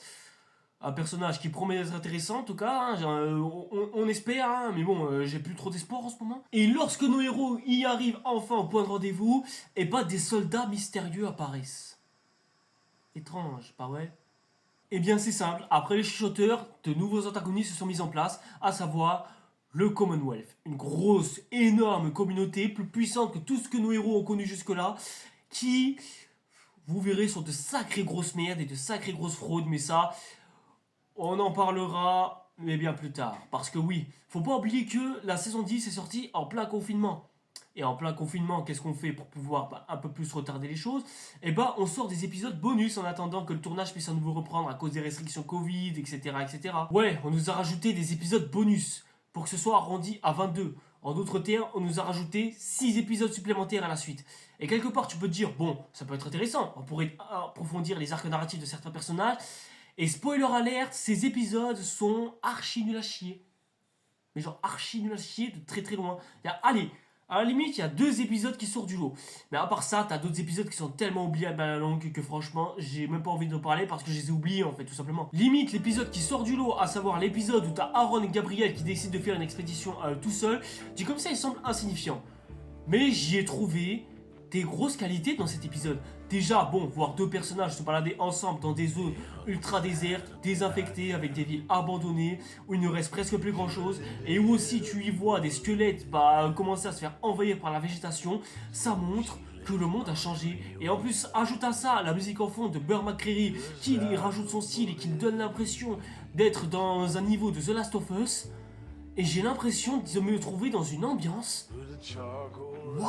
Au final, nos 2 héros arrivent dans un lieu particulier, dans un entrepôt où ils trouvent pas mal de choses, notamment des pages de Bible arrachées. Bon, bizarre jusque-là. Et ils découvriront dans ce lieu qu'ils ne sont pas seuls. Ils sont accompagnés bien sûr de ce mystérieux personnage, un personnage assez intriguant qui est bien cicatrisé en plus qui plus est, et qui nous fait poser la question de savoir qui est ce type et qu'est-ce qu'il fout là. De là se fait énormément de débats global autour de la religion et de ses propres valeurs, aussi de savoir exactement donner de l'espoir aux plus démunis. On apprend aussi le passé de ce mystérieux personnage, comme quoi il a fait des choses terribles par le passé, etc., etc. Et franchement, c'est ultra prenant. C'est le genre de choses que je kiffais dans The Walking Dead. Et c'est con à dire, mais je le retrouve là et ça fait plaisir. Les gars, là, je sais pas si vous vous en rendez compte, mais on est peut-être sur l'un des meilleurs épisodes. C'était peut-être le meilleur épisode de toute la saison. En même temps, tu remarques, le reste, c'était la déchetterie. Donc, au bout d'un moment, Gabriel commence petit à petit à le remettre en question, à lui faire ouvrir les yeux pour lui faire dire qu'il peut être quelqu'un de bien. Et l'épisode est en train de se conclure sur ça, sur le fait que non seulement un nouvel aventurier va les rejoindre, mais qu'en plus on a affaire à un personnage intéressant en plus d'être un excellent acteur. Et là je me dis, mais c'est super, mais c'est un épisode incroyable, mais on a enfin un minimum d'espoir dans une série qui commençait à tourner en rond petit à petit. Et ça fait du bien d'avoir enfin un minimum de qualité. Franchement je vois pas qu'est-ce qui pourrait mal se passer dans cet épisode qui se termine tellement bien.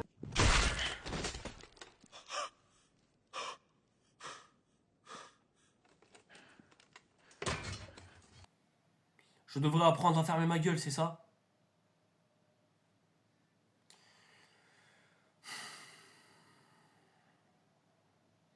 Bon, au final, ce gars, il a enchaîné son frère, bah, zombifié carrément. Enfin, pas zombifié, mais bon, vous avez compris. En d'autres termes, cet épisode n'a servi à rien. Tous mes espoirs sont partis en fumée. C'est horrible de dire ça, c'est horrible, vous imaginez même pas. Cette saison 10, dès qu'ils font des trucs bien, ils foirent. C'est une dinguerie de faire ce genre de choses. Je suis sûr que même l'épisode solo avec Negan en dernier épisode ne pourrait pas être mieux. Je veux dire, bon allez, ça commence par quoi? Negan est exilé, ok d'accord, sachant qu'il y a Maggie qui est de retour. Parce que oui, la série dans laquelle elle a joué précédemment a flop et les retours salariales sont satisfaisants, du coup elle pourrait être payée comme il faut, c'est ça qui est bien. Negan se balade dans la nature et comme de par hasard, en creusant au hasard, il finit par trouver sa batte jetée dans la nature. Je ne sais pas comment est-ce qu'il a fait, mais il faudra qu'il me donne ses secrets. Et ensuite, on suit des flashbacks dans lesquels on suit Negan avec sa femme Lucille qui, bon, nous annonce qu'elle a un cancer via le fond vert de Breaking Bad. Sérieusement. On apprendra que Negan a du mal à s'entendre avec Lucille au point que ce dernier va aller voir ailleurs d'autres femmes, hein, histoire un petit peu de se consoler. On découvrira aussi qu'il joue aux jeux vidéo pour pouvoir insulter des gosses qui jouent contre lui parce qu'il en a marre de perdre. Du coup, ça désole Lucille qui pète les plombs envers lui et décide de mettre en place un divorce en plein milieu du début de l'épidémie de zombies. Mais quand Negan apprend que sa femme a un cancer, et elle décide de prendre soin d'elle jusqu'au bout. Même au beau milieu de l'épidémie, il se bat pour elle, il fait tout pour elle, il va jusqu'à aller braver des brigands, etc. Et... Attendez une minute, mais qu'est-ce qui se passe? C'est moi ou, à part les deux petites fraudes qu'il y a eu en début d'épisode, cet épisode est bien? Pourquoi est-ce que je me sens investi envers les personnages d'un coup? La relation autour de Lucy et Negan est bien construite, on s'attache très facilement aux personnages, et cela grâce à la prestation d'acteurs. On voit leur situation actuelle dans laquelle ils se trouvent, t'as envie de t'attacher à eux, voir exactement s'ils vont se sortir. Qu'est-ce qui se passe les gars? Pourquoi je suis investi émotionnellement dans cet épisode? On découvre d'où est originaire la batte de Lucille, enfin la batte de Negan, et c'est plutôt une bonne chose. Et puis...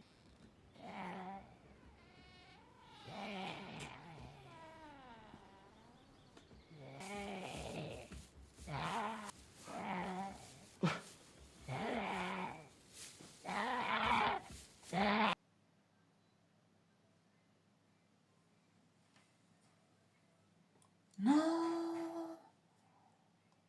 Mais qu'est-ce que c'est que ça? Les gars? Mais c'est le meilleur épisode que l'on ait eu depuis tellement longtemps! Vous vous rendez pas compte les gars? L'épisode se termine avec Negan qui entoure sa batte de barbelés, puis ensuite il va tuer les fameux malfrats qui lui ont compliqué la vie et littéralement tuer sa femme à peu près, recrute ainsi les sauveurs, retour au présent, Negan qui tue un zombie mais qui détruit sa batte à la longue et nous fait dire que c'est la fin pour lui, Negan qui brûle sa propre batte pour signer la fin de son propre personnage et ainsi entamer sa nouvelle rédemption en tant que nouveau personnage. Et la saison 11 se termine comme ça. Les gars, qu'est-ce que c'était que cet épisode de dingue? Les gars, la dernière fois qu'un épisode de The Walking Dead a été aussi bon, Barack Obama était encore président, je préfère signaler. Cet épisode est tellement bien construit, il nous fait tellement tirer les larmes qu'au bout d'un moment, je me suis dit... Putain, mais non, mais pourquoi?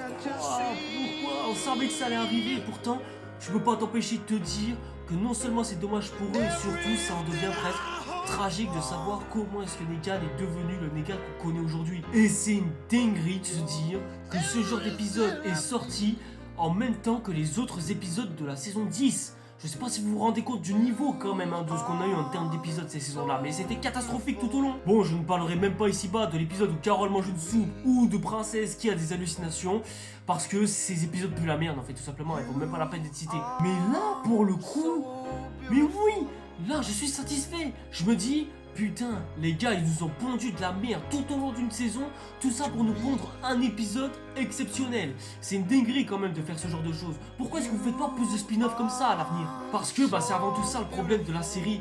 Elle ne sait pas où est-ce qu'elle veut aller, elle ne sait pas ce qu'elle veut raconter, et ça se voit au titre. Le titre, c'est jamais autant détérioré que ça, et ça va pas s'arranger dans la prochaine saison qui va suivre, parce que là, pour le coup... Là où la saison 10 a été une véritable catastrophe, et comment vous dire pour la saison 11? The woman who left is not the one standing here now. So keep pushing me, Negan. Please.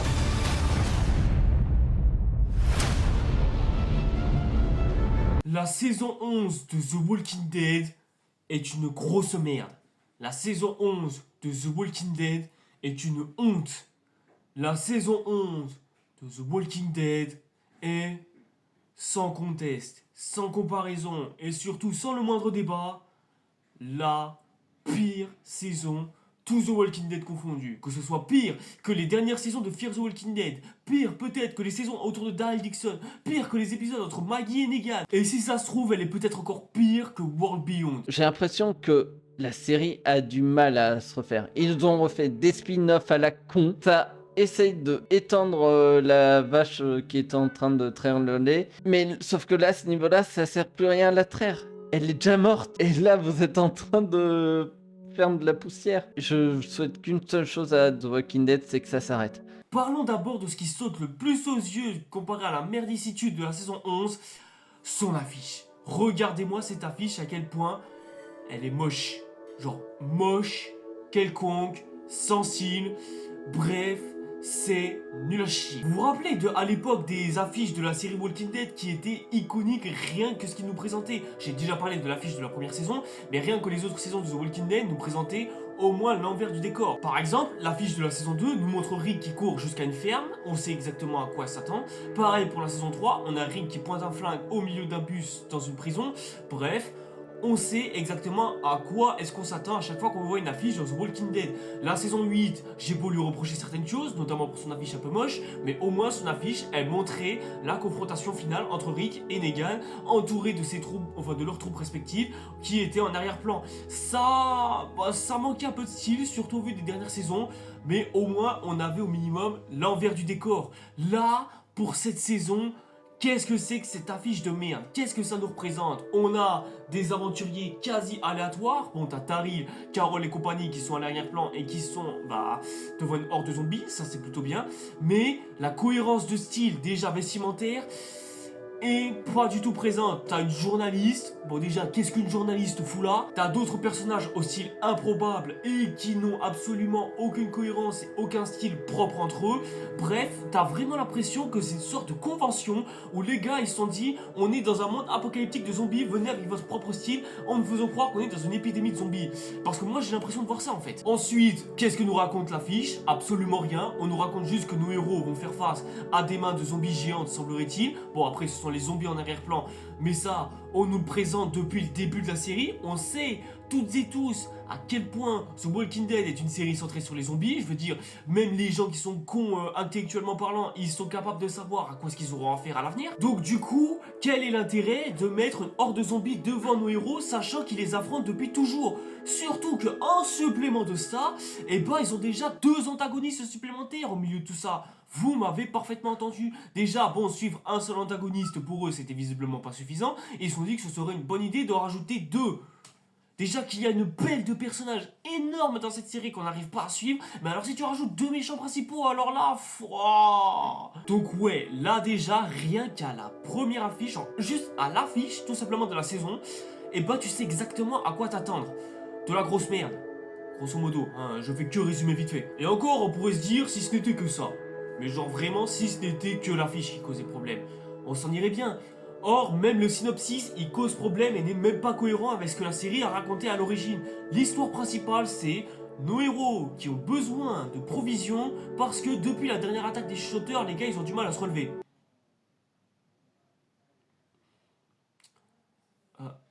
Les gars, petite question. Avec quoi Carol a fait sa soupe? Très sincèrement. Non, parce que je vous dis ça, mais si Carol a eu la capacité de faire sa soupe à être toute seule, c'est qu'elle a trouvé des bons ingrédients, des bons trucs, etc. D'autant plus que l'on a vu durant le long de ces épisodes-là que nos héros, justement, ils avaient encore la possibilité de cultiver, de récolter de la bouffe, de la nourriture, etc. Bon, à pousser, ça prendrait du temps, mais ça montre que nos héros étaient encore capables de se nourrir dans la saison précédente. Or là, d'un seul coup, comme par magie, tout le monde est en manque de ressources nutritives. Et tout le monde meurt de faim, tout le monde a besoin de nourriture. Du coup, ça oblige nos héros à se déplacer hors d'Alexandria pour pouvoir aller chercher de la bouffe. Du côté de Eugène et compagnie, ils ont réussi à s'infiltrer à l'intérieur du Commonwealth. Enfin s'infiltrer, ils ont été intégrés au Commonwealth. Et de plus, cette meuf dont tout le monde a oublié le nom est à la recherche de son frère parce qu'elle a découvert que son frère, ici-bas, était en vie. Exactement. Moi aussi, je m'en bats les couilles. Hein. Ensuite, reprochons encore une chose à The Walking Dead. Vous vous souvenez quand je vous disais que The Walking Dead, maintenant, n'est plus capable de se renouveler saison après saison. Et bah là, on a atteint le stade au-dessus. Maintenant, les gars, ils sont tellement peu originaux dans ce qu'ils veulent nous proposer que les mecs, ils nous proposent exactement les mêmes arcs narratifs que l'on a eu à faire il y a quelques temps de cela, et ce, à quelques variations près. Bon, déjà, le Commonwealth est une réplique très pour trait de Woodbury, sauf qu'à la différence près de Woodbury, c'est que eux, bah, ils ont une société qui n'a absolument pas bougé depuis l'épidémie. Ils sont légèrement plus armés que Woodbury, tout simplement. Ils sont légèrement plus organisés et ont légèrement plus de lois que ces derniers. Et surtout, l'antagoniste principal est beaucoup plus subtil que le gouverneur parce que lui, lorsqu'il traîne ses magouilles, on le remarque pas. Et on le voit via son visage beaucoup plus bienveillant que le gouverneur, en fait, tout simplement. Le Commonwealth menace de s'emparer d'Alexandria, exactement comme le gouverneur souhaite s'emparer de la prison, tout simplement. Bonjour l'imagination. Et en supplément de l'autre côté, t'as Daryl, Maggie, Negan et compagnie qui s'aventurent à l'extérieur de Alexandria pour aller chercher de la nourriture et des provisions. Sauf qu'ils tombent sur des antagonistes assez mystérieux et assez étranges qui sont un medley des sauveurs, des wolves et des gens du Terminus. C'est-à-dire, le côté Terminus, c'est ils ont une sorte de gourou qui veille un petit peu sur eux, etc.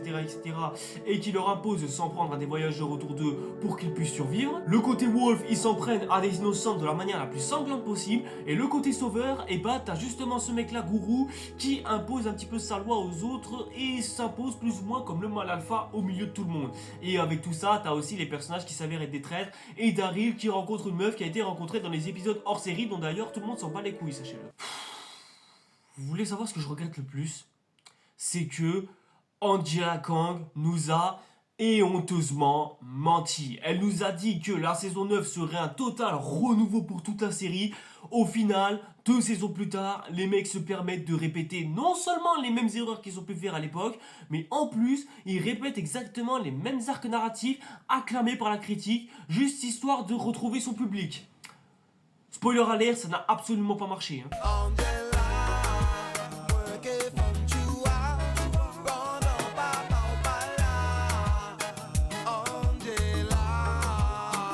Bon, en soi, j'ai envie de te dire, le synopsis, bon déjà, elle est pas fou. Mais qu'en est-il du reste? Par exemple, les personnages principaux, qu'est-ce qu'ils deviennent? D'autant plus que Maggie est enfin de retour, parce que la série dans laquelle elle avait joué précédemment a flop sa mère, et du coup, ces renouvellements de contrats, de salaire, etc. ont enfin pu être réglés.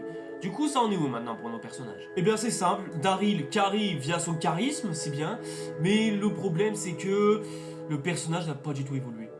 Depuis le départ de Rick, Daryl est toujours le même personnage, insipide, qui n'a pas le sourire, qui a le regard un peu vide, un peu fermé d'œil parce que visiblement le soleil tape sur ses yeux. C'est le bad boy dark qui plaît à toutes les meufs et tous les gars qui souhaitent se reconnaître dans cette attitude émo. Daryl me casse les couilles les gars au bout d'un moment, hein. Ça m'étonne pas qu'il y ait une série sur lui certes, mais au bout d'un moment va falloir innover, hein. Quant à Maggie, je sais pas du tout ce qui s'est passé dans cette expédition, mais elle s'est dit d'un coup que ce serait déjà une bonne idée de tuer un personnage principal. En tout cas, voilà, comme ça de sang-froid directement, il ne absolument pas lui accorder la vie. Maggie, oui, vous m'avez parfaitement entendu, Maggie, une personnage qui accordait beaucoup d'importance à ses troupes, notamment aux sauveurs dans la saison 8. Elle est d'ailleurs accompagnée d'un groupe complètement oubliable, complètement inutile, qui n'a servi absolument à rien à part avoir un petit peu de charisme pendant 2-3 épisodes. Tout ça pour qu'au final 90% du groupe meurt, sauf un seul qui a une relation avec Lydia qui est en vie comparée à l'arc précédent.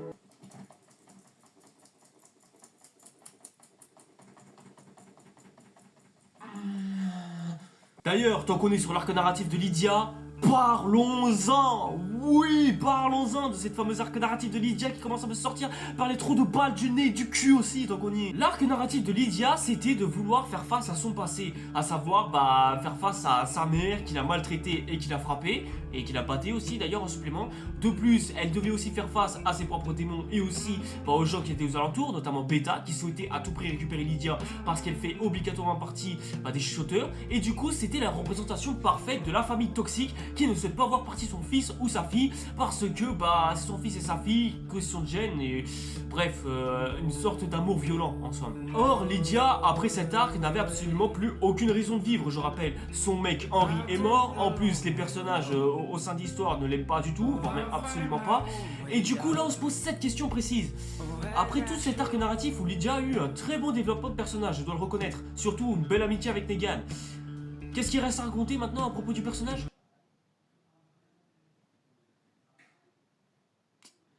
Je voulais vous laisser 5 secondes, mais si vous trouvez pas de réponse d'ici là, c'est que bah y avait rien à raconter. Ensuite, l'arc narratif où Eugène est amoureux de Stéphanie après qu'ils se soient contactés entre deux mégaphones. Tout ça pour qu'au final, il y ait une histoire comme quoi, en fait, la meuf que Geoffrey fréquente, bah en fait, c'est pas la vraie Stéphanie.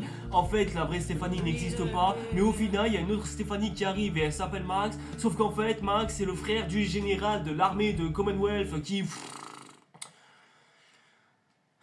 J'ai pas envie de jouer le boomer sarcastique, mais... Il est où l'ancien The Walking Dead, par exemple, où les personnages étaient suffisamment bien développés pour qu'on s'attache suffisamment à eux, où il n'y avait pas 40 001 révélations qui complexifiaient l'intrigue ou je sais pas quoi, et où t'avais juste une intrigue simple, gentil contre méchant, mais qui était pas vraiment gentil, pas vraiment méchant.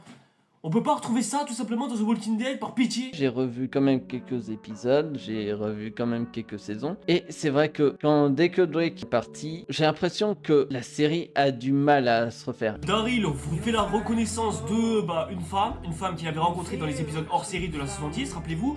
Bah, vous vous en rappelez pas, mais c'est pas grave, je suis content de vous le faire rappeler. Dans lequel, on apprend qu'elle a fréquenté un groupe et elle a rejoint ce fameux groupe dans lequel, elle s'intègre plutôt bien, elle a un gourou qu'elle peut suivre sans aucun problème, blablabla. C'est qui ce personnage? Puisque de toute façon, on s'en bat toutes et tous les couilles, hein. Elle a 2-3 lignes d'origine story pas mal, mais c'est sans plus, et on s'en branle d'elle. Ensuite, Daryl veut s'intégrer au sein de ce groupe soi-disant religieux, mais au final, il a du mal, il veut pas, mais en même temps, il veut, et on s'ennuie encore, on s'ennuie toujours, tous les épisodes se rallongent, tout se rallonge encore, on dirait que les gars ils savent faire que ça, rallonger encore les épisodes pour raconter du vent. C'est une dinguerie de faire ce genre de choses, j'en peux plus. Ah, et aussi, il fallait que je parle d'un truc, Gabriel tue des gens.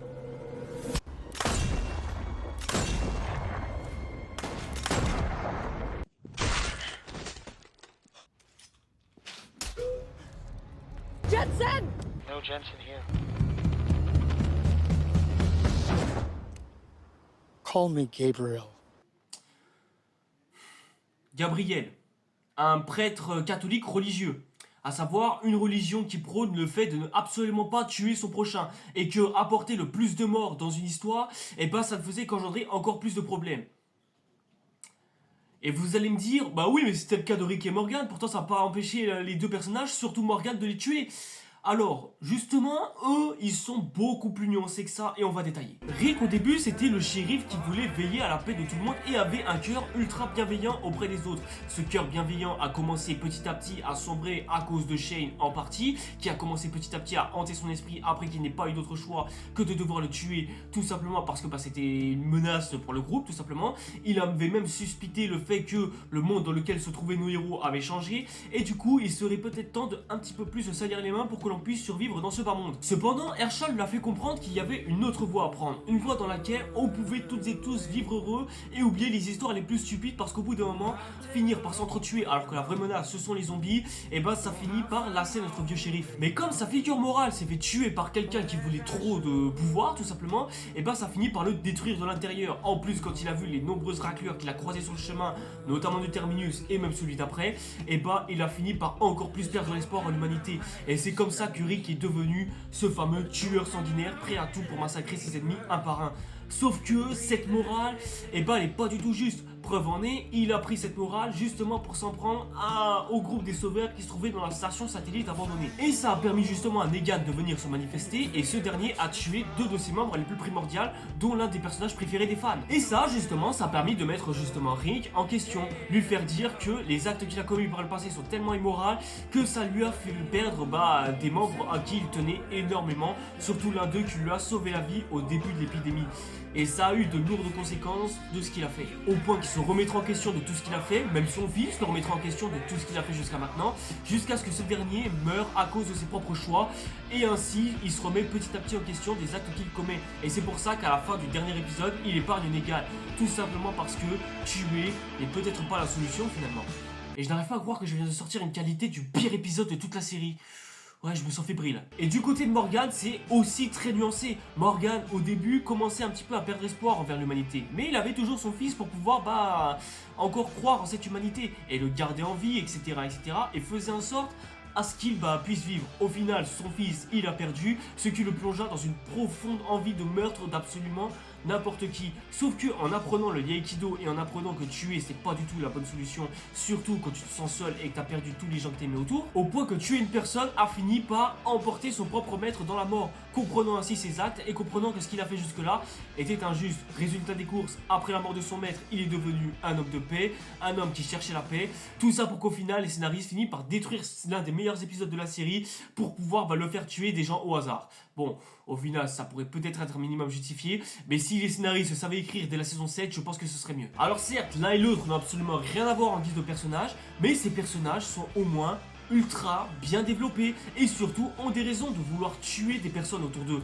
Mais Gabriel, qui lui est un prêtre catholique, je rappelle, prêtre catholique qui a pour ordre de ne absolument pas tuer qui que ce soit et d'accepter le pardon de n'importe quelle âme qui se trouve devant lui, et il accepte quand même de devoir tuer des gens autour de lui. Même un autre prêtre catholique qui pourtant s'est rendu. Et qu'est-ce qui justifie à ça au personnage de Gabriel comparé à Rick et Morgan? Hein? Maintenant il faut qu'on fasse une comparaison entre les saisons de Walking Dead et les saisons de Walking Dead. Vous vous rappelez de cette tranche de personnage? Elle est belle cette bête prochaine de vainqueur. Eh bien voici la nouvelle génération. Ça va, hein, c'est beau, c'est incroyable, hein, ils sont charismatiques. Hein. Bon, je vais dire quelque chose qui j'avais pas du tout envie de dire parce que l'actrice était jeune. Mais l'actrice qui joue Judy dans The Walking Dead joue mal. Je sais que ce que je vais dire va être sûrement catastrophique, surtout qu'en plus ce sera pas la première fois à Hollywood qu'on détruira le mental d'un enfant parce que c'est un mauvais acteur. Mais des fois c'est bien aussi de se rendre compte de la situation. J'ai du mal avec l'actrice de Judy depuis qu'elle est arrivée dans le casting et ça commence à se ressentir de plus en plus et de saison en saison. Je sais pas si c'est elle qui joue mal ou si elle est mauvaise actrice ou bien si c'est la production qui a du mal à gérer ses acteurs. Mais au vu de la façon dont les acteurs ont dû bien se débrouiller, notamment Jeffrey Dean Morgan, Norman Reedus, etc., je suis en train de suspecter l'actrice de Judy de pas être une bonne actrice. Et en soi, pour elle, c'est pas grave, parce qu'elle est jeune, et elle a le temps de s'améliorer. Or, là, si c'est pour ne pas du tout s'améliorer dans cette série, alors là, on va pas du tout l'aider. Hein. Quant aux autres personnages principaux, les jeunes en tout cas, c'est catastrophique. L'enfant de Rick et Michonne n'a absolument, aucun charisme certes, mais Carl aussi n'avait absolument aucun charisme. Et pourtant, c'était compensé par son jeu d'acteur et aussi sa mise en avant. Or, comme là, ce personnage manque de mise en avant, dû encore une fois au nombre de personnages quasiment infini à ce stade, hein, on peut le signaler, ça rend ce personnage inintéressant au possible. Et encore pire pour le personnage de Gracie qui a été teasé comme l'une des meilleurs personnages de la future nouvelle série. Or, elle ne sert absolument à rien. Elle a presque peu de dialogue, à se demander pourquoi est-ce qu'on a fait venir l'actrice, pourquoi est-ce qu'on a inventé ce personnage, et surtout pourquoi est-ce qu'on a rajouté cette intrigue autour de ce bébé Gracie qui apparaît de nulle part. Et quant aux personnages autour du Commonwealth, je n'ai pas envie de rajouter plus que ça. Ils sont sous-développés pour la plupart, sont peu intéressants. Il y a juste le général habillé en rouge qui m'a trié l'œil un peu.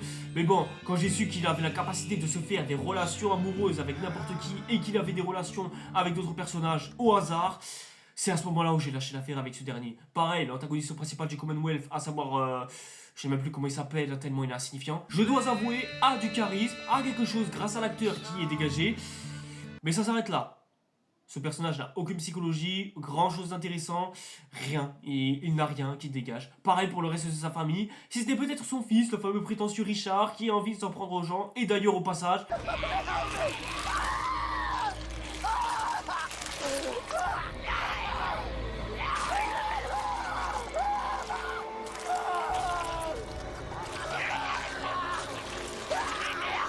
Si vous voyez cette scène totalement quelconque sans avoir vu la suite de la série, vous avez sûrement l'air de vous dire que c'est plutôt bien fait pour lui. Mais si vous avez vu l'intégrale de la série jusqu'au dernier épisode, vous vous doutez de à quel point cette scène est archi satisfaisante. Quant à la daronne, ou du moins la femme, la gouverneuse, on va dire, de Commonwealth, Bah elle a aussi du charisme, mais c'est exactement le même problème que le gouverneur du Commonwealth. Putain, les deux font la paire, au moins ça c'est ça de prix. Pourquoi est-ce que c'est pas en fait le petit Richard Vantard qui aurait pu être l'antagoniste principal, je comprends pas. Il reste quand même un bon personnage dans cette série, et ça c'est le côté positif de la chose. Negan est toujours aussi excellent, rien que les premiers épisodes, le mec, il sait ce qu'il fait, il est plus intelligent que les autres, et il arrive à comprendre l'intrigue, et surtout les problèmes qui s'y trament. Bref, le mec, il met un petit peu du sien, et ça fait plaisir. Ça fait peut-être du bien de se dire que le gars il a survécu finalement à la fin de toute cette histoire. Looks like your amniotic fluid is a little high. What does that mean? But you're in the right place. Ceci est un message pour les fans de The Walking Dead et du personnage de Negan. Et d'ailleurs, tant qu'on y est, parlons aussi des soldats du Commonwealth et de leur putain de fragilité sa mère. Comment c'est possible que ces gens comme ça, en plus d'avoir une armure ultra sophistiquée et plutôt bien high-tech pour un monde rempli d'épidémies de zombies, sont capables de se faire déchiqueter aussi facilement par des zombies? Et d'ailleurs, tant qu'on est sur les personnages et les zombies, eh ben parlons de ce qui aurait pu se faire depuis tellement longtemps, la mutation du virus du zombie. Ça y est, après plus de 11 saisons, les scénaristes se sont enfin décidés de faire évoluer le virus. Allahu Akbar. Il y a juste un petit problème. Pourquoi est-ce que vous l'avez pas fait plus tôt ? Très sincèrement. Apporter une mutation aux zombies, c'est bien, et surtout leur donner des capacités d'intelligence et de devoir s'adapter à un environnement, c'est aussi une excellente chose. Mais au final, quand ça arrive en pleine fin de série, c'est nul à chier parce que ça sort presque de nulle part et on aurait pu avoir ça depuis bien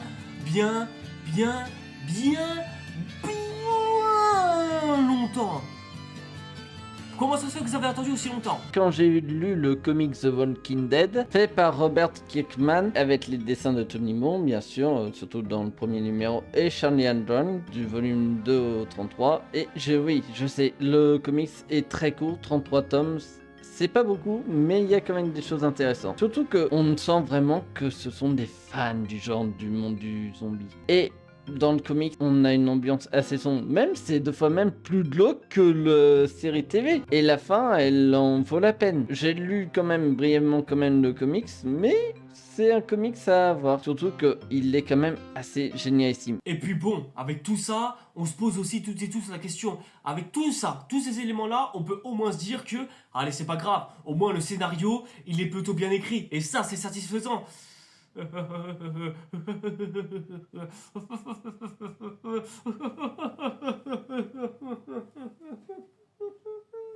Déjà que le synopsis il tenait pas la route, mais si tu rajoutes en plus de ça, comme je vous ai dit tout à l'heure, un antagoniste qui n'a rien à foutre de toute cette histoire, sachant que nos héros ils ramènent de la bouffe, etc., sans se poser la moindre question de savoir ce qu'ils ont fait et qu'ils ont commis des meurtres dans leur vie, l'espèce de pseudo-enquête policière qui permet de démasquer le vrai du faux et savoir si la communauté du Commonwealth est réellement une communauté sûre, etc., etc.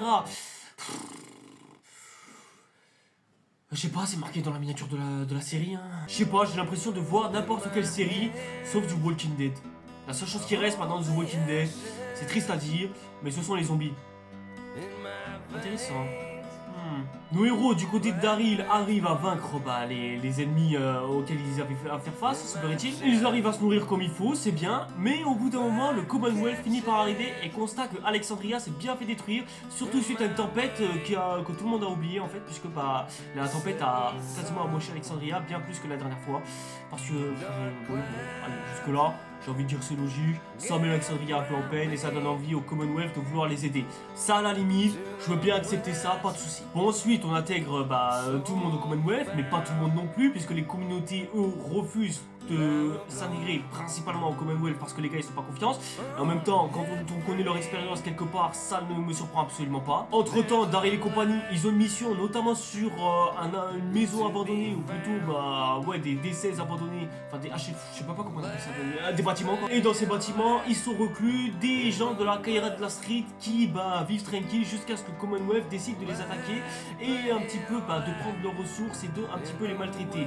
Sauf qu'au final, là-dedans, on y apprend que Negan, Bon, en gros, c'est une femme, hein, voilà, bravo à lui. Mais encore une fois, le doute est généré autour du Commonwealth pour savoir si c'est vraiment une communauté saine ou si c'est pas une communauté qui manipule son peuple pour pouvoir les asservir ou on sait pas quoi. Enfin bref, c'est plein de péripéties inutiles et quand est-ce qu'ils vont se faire les uns vers les autres. Le Commonwealth va transformer Alexandria en camp de concentration histoire de faire bien nazi, bien anti-juif, etc., etc.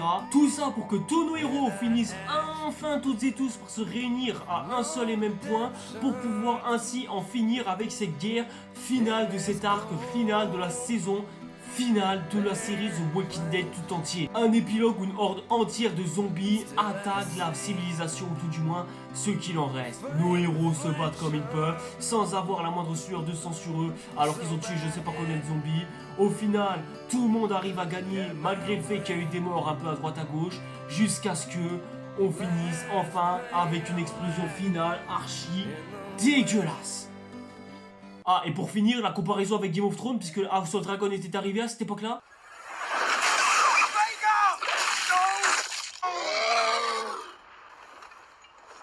C'était sorti la même année. Et oui, vous avez bien rêvé. La même année, une petite série spin-off qui venait à peine de commencer a fait mieux que cette série qui a traîné en longueur depuis beaucoup trop longtemps. Et comme j'oublie quelques petits détails, Rosita est morte, le musicien est mort aussi, et sachant que bon bah y a pas eu grand d'autres morts, hein, si le chef du Commonwealth, hein, y a juste la daronne qui est restée en vie quand même. Ezekiel devient le nouveau chef du Commonwealth, tandis que la chef du Commonwealth, elle, décide d'être en prison, enfin on la met en prison pour les actes qu'elle a commis, hein, et c'est tout à fait normal et légitime. Daryl quant à lui part en moto pour de nouveaux horizons. Et après ça, on a le droit à des scènes de l'ancienne série The Walking Dead, des scènes qui nous commémorent des souvenirs, qui nous font dire que c'est terminé, etc., etc. Notez ceci dans vos dotés, on va y revenir plus tard. Et oui, grâce à ce fondu PowerPoint, on a des émotions pour cette série, comme dans les séries des années 2000 et pas comme dans The Walking Dead. Vous imaginez si la série faisait encore du The Walking Dead pour conclure sa série? Et tout ça, je dis bien tout ça, pour finir sur cette scène finale où on voit Rick face à un hélicoptère, censé être beau, certes, mais au moins face à un hélicoptère qui nous montre que la série ne fait que commencer. Que commencer? Est-ce que vous seriez pas en train de vous foutre de ma gueule? Alors, je sais que certains et certains d'entre vous ont sûrement dû se poser la question, mais comment c'est possible que cette fin de série, ce soit la fin? La fin de la série tout entière The Walking Dead. Une série qui dure depuis plus de 12 ans et qui a eu du succès fut-il un temps et qui nous propose une fin aussi fade, aussi catastrophique et aussi... qui fasse pas du tout fin de série en fait, mais qui fasse plus comme à suivre pour la prochaine saison, on se retrouve bientôt. Et ben cela se résume pour une seule et bonne raison. La communication de AMC. Figurez-vous que lorsque j'ai appris que The Walking Dead était définitivement terminé, eh ben je n'aurais jamais pu le savoir. Je suivais les actualités des acteurs, même du casting en général, etc., etc., pour avoir quelconque news pour la série The Walking Dead, et à aucun moment on m'a fait croire à une fin de série. Au contraire, j'ai vu que les personnages faisaient un petit peu leurs adieux à la série principale, mais je n'y ai jamais cru personnellement parlant, parce qu'on savait derrière, et ça avait été annoncé dès le départ, qu'il y aurait des spin-offs autour de quelconque autre personnage. Le World Beyond, bien sûr, dont on a parlé tout à l'heure, les saisons Fear the Walking Dead qui n'étaient pas encore terminées, ou peut-être c'était terminé à l'époque, je sais pas, les spin-offs autour de Daryl, Negan, Maggie, Rick et Michonne, etc., etc. Donc, quand AMC nous disent qu'ils vont conclure la série une bonne fois pour toutes, mais à quel moment est-ce que tu y crois? À quel moment est-ce que les acteurs se sont dit que ce serait une bonne idée de jouer sur la carte émotion pour nous faire dire que c'était terminé? Alors certes, c'est peut-être la fin d'un temps, peut-être que nos acteurs vont un petit peu passer à autre chose, se reposer, etc., etc. Mais ça change rien au fait que The Walking Dead aura beau avoir fini sa dernière saison, elle n'est pas terminée à la base parce que il y a tout le reste, en fait, tous les autres spin-offs qui sont sortis. D'autant plus que ces spin-offs auront le droit à des suites respectives. Il y a une saison 2 de Maggie et Negan qui va sortir normalement cette année, si je me trompe pas. Ensuite, non, il n'y a pas de nouvelle saison de One Who Live, mais il y a des rumeurs qui courent comme quoi le personnage de Daryl va voyager en Espagne pour la 3e saison de sa série solo, avec Carol en plus qui plus est. T'as une autre série dérivée de Fear the Walking Dead qui elle-même est dérivée de The Walking Dead, dans lequel t'as une série où un avion se crache lors de l'épidémie. Ah désolé, je me branle un peu fort, mais au bout d'un moment, fallait bien que je montre mon ressenti. Et je rejette aussi la faute sur les fans. Vous vous souvenez tout à l'heure, en début de vidéo, quand je vous disais que ce Walking Dead sera séparé de deux catégories de fans. Ceux qui aiment avoir de la qualité et ceux qui veulent juste du The Walking Dead sans se poser de questions. Et bah, cette première catégorie en achète depuis bien longtemps, et du coup, il reste plus que cette catégorie de fans. Et comme je l'avais précisé dans ma vidéo sur Rings of the Power, et bah, vu que maintenant, il reste plus que les fans qui ont surkiffé la série pour quelconque raison et pas pour des raisons qui fait que cette série est incroyable objectivement parlant, bah c'est juste parce que vu que maintenant il n'y a plus que pour dire que la série est bien, eh bien il n'y a personne qui va venir dire sa série pue la merde, il faut qu'elle recommence, il faut qu'elle évite de retomber sur ses anciens travers, etc., etc. Il y a une part de choses, il y a un pourcentage que tu ne peux pas calculer, il peut toujours se passer un truc, oh c'était inattendu. Mais ça reste aussi du calcul. Il y a une part de calcul, il y a un savoir-faire. Tu vois ce que je veux dire? On a cette chance d'être plusieurs, donc d'avoir du recul. Aujourd'hui, le problème de certains artistes, de gros noms, de grosses renommées, machin, qui n'arrivent pas à se renouveler, machin, c'est qu'ils n'ont pas de gens sincères autour d'eux. Ils rentrent dans une cabine, le mec, tout le monde dit lourd. Parce que les gens, ils ont peur de le vexer ou quoi. Alors que ce qu'il fait, c'est péter. Vraiment, c'est flingué. Tu vois pas? Parce qu'il n'y a pas de gens sincères. Au studio, les mecs traînent avec des enfants, des typeux qui sont là, qui sont fans, qui valident tout ce qu'il fait. Oh, lourd, charmé. Ah ouais, si. Alors que le gars, il est flingué. Le gars, ce qu'il a fait, c'est péter. Et il n'y a personne pour l'attraper et lui dire, franchement, gros, t'as vu, le son, il n'est pas bon. Refais ton couplet parce que là, nanana. Personne. Donc lui, il est dans une trixement où il n'a pas de recul. Il est dans une prison, une forteresse, personne ne peut le délivrer de là. Il lui faut juste un ami sincère. Juste un ami. Un ami. Ouais, un qui vient lui dire, franchement, gros, rentre en studio. Là, ce qui se passe à l'extérieur, si tu arrives avec ça, tu vas te prendre le mur de Berlin. Moi, on m'a déjà dit, moi je fais des trucs, des fois je m'enflamme, machin, on me dit, me guide là, non arrête, c'est bon, bien sûr, ça met un coup. Ouais, ça te met un coup, ouais. C'est normal, ouais. C'est la fierté de la personne, chacun a une part de fierté, nanani. Mais il faut l'accepter, parce que c'est en acceptant ça que tu vas passer devant, que tu vas évoluer. Mais si tu n'acceptes pas la critique des gens, de tes amis, machin, tu n'évolueras jamais. Et Maître Gims était parfaitement objectif, voire même visionnaire quand il disait ce genre de choses. Bon, je confonds le studio avec la télévision, mais vous m'avez compris plus ou moins. C'est que à force d'écouter des fans qui n'y connaissent rien en série ou quoi que ce soit, qui n'y connaissent rien en production et qui se contentent juste d'avoir parce qu'ils ont envie d'avoir, quitte à ce que ça sacrifie la qualité, et bah ils se rendent compte d'un truc, en fait. Leur série est nulle à chier sans qu'ils s'en rendent compte. Et ils aiment ce truc nul à chier en faisant prétexter aux autres que c'est un chef-d'œuvre. Mais ça n'en est pas un, contrairement à ce que les autres voulaient croire. Et du coup, à cause de ça, c'est un énorme cercle vicieux qui se crée à la longue petit à petit. Et ce cercle vicieux fait en sorte à ce que cette série soit nulle à chier au fil du temps, au fur et à mesure, sans qu'elle ne s'arrête, sans qu'elle ne fasse quoi que ce soit. Sauf que là, du coup, on est en train de se poser cette seule et unique question à la toute fin. We are the ones who live. We're the ones who live. We're the ones who live. We're the ones who live. We're the ones who live. We're the ones who live. We're the ones who live. We're the ones who live. We're the ones who live. We're the ones who live. We're the ones who live. We're the ones who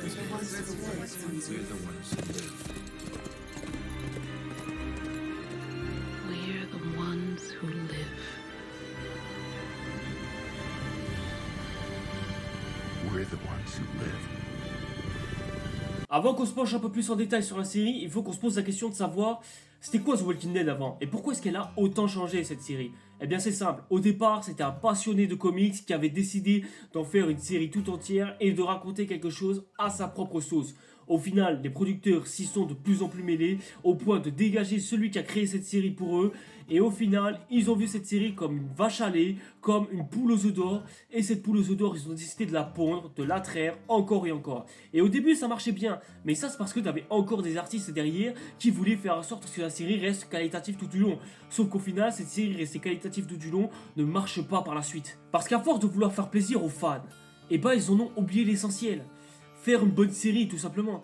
Et à force de ne pas vouloir faire de bonnes séries, et ben ils ont fini par en faire de plus en plus de la merde avec le temps. Et ça nous a donné le résultat que l'on a là aujourd'hui. Une série fade, pour ados, qui est une catégorie qui appartient à la série B, voire même série Z si vous voulez fada. Et pour celles et ceux qui ne savent pas, la série B, c'est une catégorie que l'on donne aux films et aux séries à bas budget et qui sont pas très qualitatifs, à savoir des produits qui sont pas ouf, qui se contentent uniquement de surfer sur une mode, tout ça juste pour pouvoir plaire à un petit public qui ne sont pas friands de qualité de base. Mais la série Z, quant à elle, c'est encore plus le niveau en dessous, parce que là, on propose tellement des productions au rabais que ces productions au rabais n'ont aucun moyen, aucun budget, aucune envie et surtout aucune passion et se contentent uniquement de faire des nanars, voire même quasiment des navets archi nuls à chier qui finissent dans les monstres de l'été et de monstres de films. Et la dernière partie de The Walking Dead, je la range littéralement dans cette catégorie. Parce que autant je peux reprocher des choses aux autres saisons de The Walking Dead, mais au moins j'ai eu l'impression d'avoir affaire à du The Walking Dead. Or là, pour cette saison-là, vous aurez sûrement pu remarquer, mais oui, ce n'est absolument pas le cas pour ça. Cette saison 11 m'a tellement trahi, m'a tellement détruit mentalement, qu'encore aujourd'hui j'ai du mal à m'en remettre. Et là, on est toutes et tous en droit de se poser ce genre de questions. Non mais juste sérieux, je comprends pas. Pourquoi est-ce que The Walking Dead ça s'arrête pas? Je veux dire, pourquoi est-ce que The Walking Dead ne peuvent juste pas s'arrêter, mettre fin à leur série? Je veux dire, le niveau d'audience ça fait que baisser au fur et à mesure du temps. Pourquoi est-ce qu'au bout d'un moment ils s'arrêtent pas vu que ça marche pas et qu'ils ont de moins en moins d'audience et qu'ils ont que des cons pour les suivre? Je veux dire, les gars ils devraient le savoir, non? Ils devraient plutôt s'arrêter au bout d'un moment. Pourquoi est-ce que The Walking Dead ne s'arrête pas au bout d'un moment vu qu'ils savent que c'est de la merde? Je souhaite qu'une seule chose à The Walking Dead, c'est que ça s'arrête. Le comic s'est arrêté à 33 tomes. Le jeu The Walking Dead Tentest c'est fini au bout de 3 saisons. Eux, ils ont su s'arrêter. Parce qu'il n'y a plus rien à raconter après. Tandis que là, la série, c'est quand même devenu de moins en moins intéressant. On sent que les réalisateurs n'ont pas eu beaucoup d'idées pour renouveler la série. Et j'ai envie de dire, ce n'est pas un mal d'avoir essayé. Ils ont essayé de renouveler la série. Sauf que le problème, c'est qu'il y a certains fans qui veulent vraiment leur retour de Rick, alors qu'ils se sont tous baisés la gueule parce que le retour de Rick est dans un spin-off. Donc techniquement, c'est un spin-off que vous devez avoir en abonnement. Surtout que vous avez déjà eu tout ce que vous voulez. J'ai envie de dire, c'est pas comme si on avait demandé par exemple un retour de Lost ou par exemple d'autres séries. J'ai envie de dire, quand il y a une fin, faut accepter de la fin. Faut pas dire directement on veut cette saison-là. Il y a des séries qui peuvent aller jusqu'au bout de plusieurs saisons. La preuve, Supernatural a duré 15 saisons. Et il y avait des moments où, je vais pas me mentir, mais j'ai eu aussi des essoufflements à cette série. Mais au fur et à mesure, en prenant du recul, je dis que cette série, elle est géniale. Et même la dernière saison, vaut le coup d'œil, sans déconner, elle mérite sa fin. C'est pareil pour Buffy. Cette saison, c'était suffisant. Charmed, pareil. Target SG1, on attend toujours la fin de la licence Target, mais SG1 suffisait. J'en passe encore et des meilleurs de pas mal de séries que j'ai connues. Mais The Walking Dead, pour les jeunes générations, je trouve ça quand même sympa de remettre les zombies au goût du jour, malgré que les zombies n'ont jamais disparu en réalité. Les zombies étaient toujours là, c'est juste qu'il faut fouiller un peu plus. J'ai envie de vous poser une meilleure question. Pourquoi est-ce que The Walking Dead s'arrêterait? Très sincèrement. Je veux dire, les gars, ils avaient 1001 occasions de s'arrêter. Et j'ai fait que le citer tout au long des 3 parties de la vidéo. Les mecs, ils auraient pu largement s'arrêter dès le dernier épisode de la saison 1. Je veux dire, les mecs, ils auraient pu bâcler toute l'histoire. Ils auraient pu nous épargner énormément de choses qui auraient été qualitatives pour la série. Mais très franchement, ça aurait été une très belle fin, franchement, pour une série comme celle-ci. Ou alors, pourquoi est-ce qu'ils se sont pas arrêtés à la fin de la saison 3? Je veux dire, cette fin-là, elle était parfaite. Elle concluait parfaitement l'arc narratif de chacun des personnages. Entre guillemets, bien sûr, il manquait juste l'arc du gouverneur. Pourquoi est-ce qu'ils se sont pas arrêtés là et ont tué le gouverneur à la fin de cette histoire-là? Ou alors, ils auraient très bien pu s'arrêter à la saison 5, comme je vous ai dit, au moment où j'ai coupé la partie 1 et la partie 2. Au moment où, si t'enlèves l'arrivée de Aaron dans toute cette histoire, et t'aurais très bien pu avoir une fin quasi parfaite. Ça aurait été une fin qui aurait été mitigée pour la part des téléspectateurs, mais ça aurait été une fin honorable, voire même juste pour les fans de la série. Ou sinon, t'as carrément la fin de la saison 8. Tout était en train de pointer sur une fin de série. Pourquoi est-ce qu'ils se sont pas arrêtés là finalement? Ou même sur le départ de Rick, tout simplement. Vu que Rick meurt plus ou moins dans cette série, pourquoi est-ce qu'ils ont pas décidé de s'arrêter pile à l'épisode 5 de la saison 9? Les gars, ils avaient 1001 occasions de s'arrêter et ils en avaient des occasions, vous imaginez même pas. Mais au final, The Walking Dead ne s'est pas arrêté. Et vous voulez savoir pourquoi? Eh bien c'est simple. Parce que la thune, parce que les fans suivent. Les fans parlent de The Walking Dead sur les réseaux sociaux et alimentent la hype. Les fans se ruent sur la série et en parlent encore aujourd'hui. De plus, si The Walking Dead n'est plus à AMC, il reste quoi à AMC? Bah c'est simple, il reste plus rien. Breaking Bad a été quasiment racheté par Netflix et Netflix détient les droits d'exploitation de la licence. Et du coup ça permet à MC d'exploiter que The Walking Dead parce qu'ils savent que sans The Walking Dead, bah les gars ils sont plus rien. Ils sont juste une petite entreprise qui a un petit studio qui se contente de faire des petites séries dont personne ne parlera à l'avenir. Et le pire dans tout ça c'est que AMC eux-mêmes le savent. Regardez à quel point le titre s'est détérioré juste dans la saison 11 et regardez à maintenant à quoi est-ce qu'elle ressemblait et à quoi est-ce qu'elle ressemble. The Walking Dead n'a fait que se reconstruire pour ensuite se redétruire. Est-ce qu'on n'y verrait pas là une sorte de métaphore à la toute fin? Exactement, cette métaphore, c'est la métaphore du tout lui blesse, mais rien ne lui résiste à la fin, puisqu'il finit toujours par se relever, quitte à ce qu'il se fasse détruire. Exactement comme un zombie en fait. Pour faire simple, The Walking Dead, en fait, c'est une série mort-vivante. C'est un zombie. Une série qui est morte depuis bien longtemps et qui se contente juste d'être en vie, quitte à ce qu'elle soit morte depuis bien longtemps. En d'autres termes, c'est un mort-vivant. J'aurais très bien pu conclure sur cette phrase, mais je sais pas pourquoi il y a cette musique qui intervient dans ma tête et qui commence petit à petit à apparaître en montage. Et j'ai commencé justement à penser à la scène où Shane observe justement ce fameux zombie au loin. Et j'ai eu l'impression d'y voir la série en question. Et c'est là que je finis par me rendre compte d'un truc. Ce zombie a généré énormément de théories sur la toile et sur le net. On disait que ça pourrait être la métaphore du dernier survivant de la série, ou alors que ce serait un personnage ultra important, etc. etc. Et effectivement, on pourrait considérer ce zombie-là comme un foreshadowing pour la série. Mais c'est pas un foreshadowing auquel on pense. Ce foreshadowing, je vous rappelle, je l'avais cité dans l'épisode où j'avais cité l'incohérence qui était due au départ de Frank Darabont.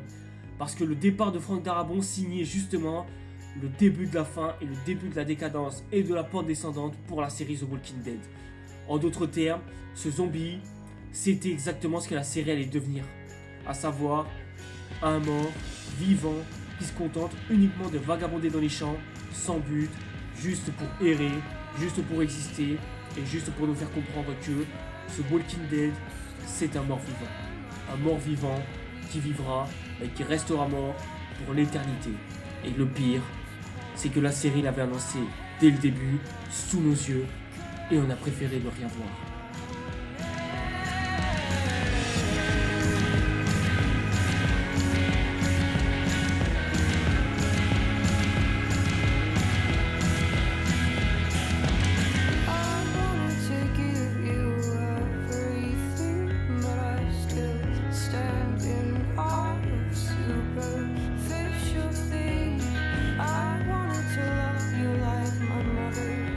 Mother's Day.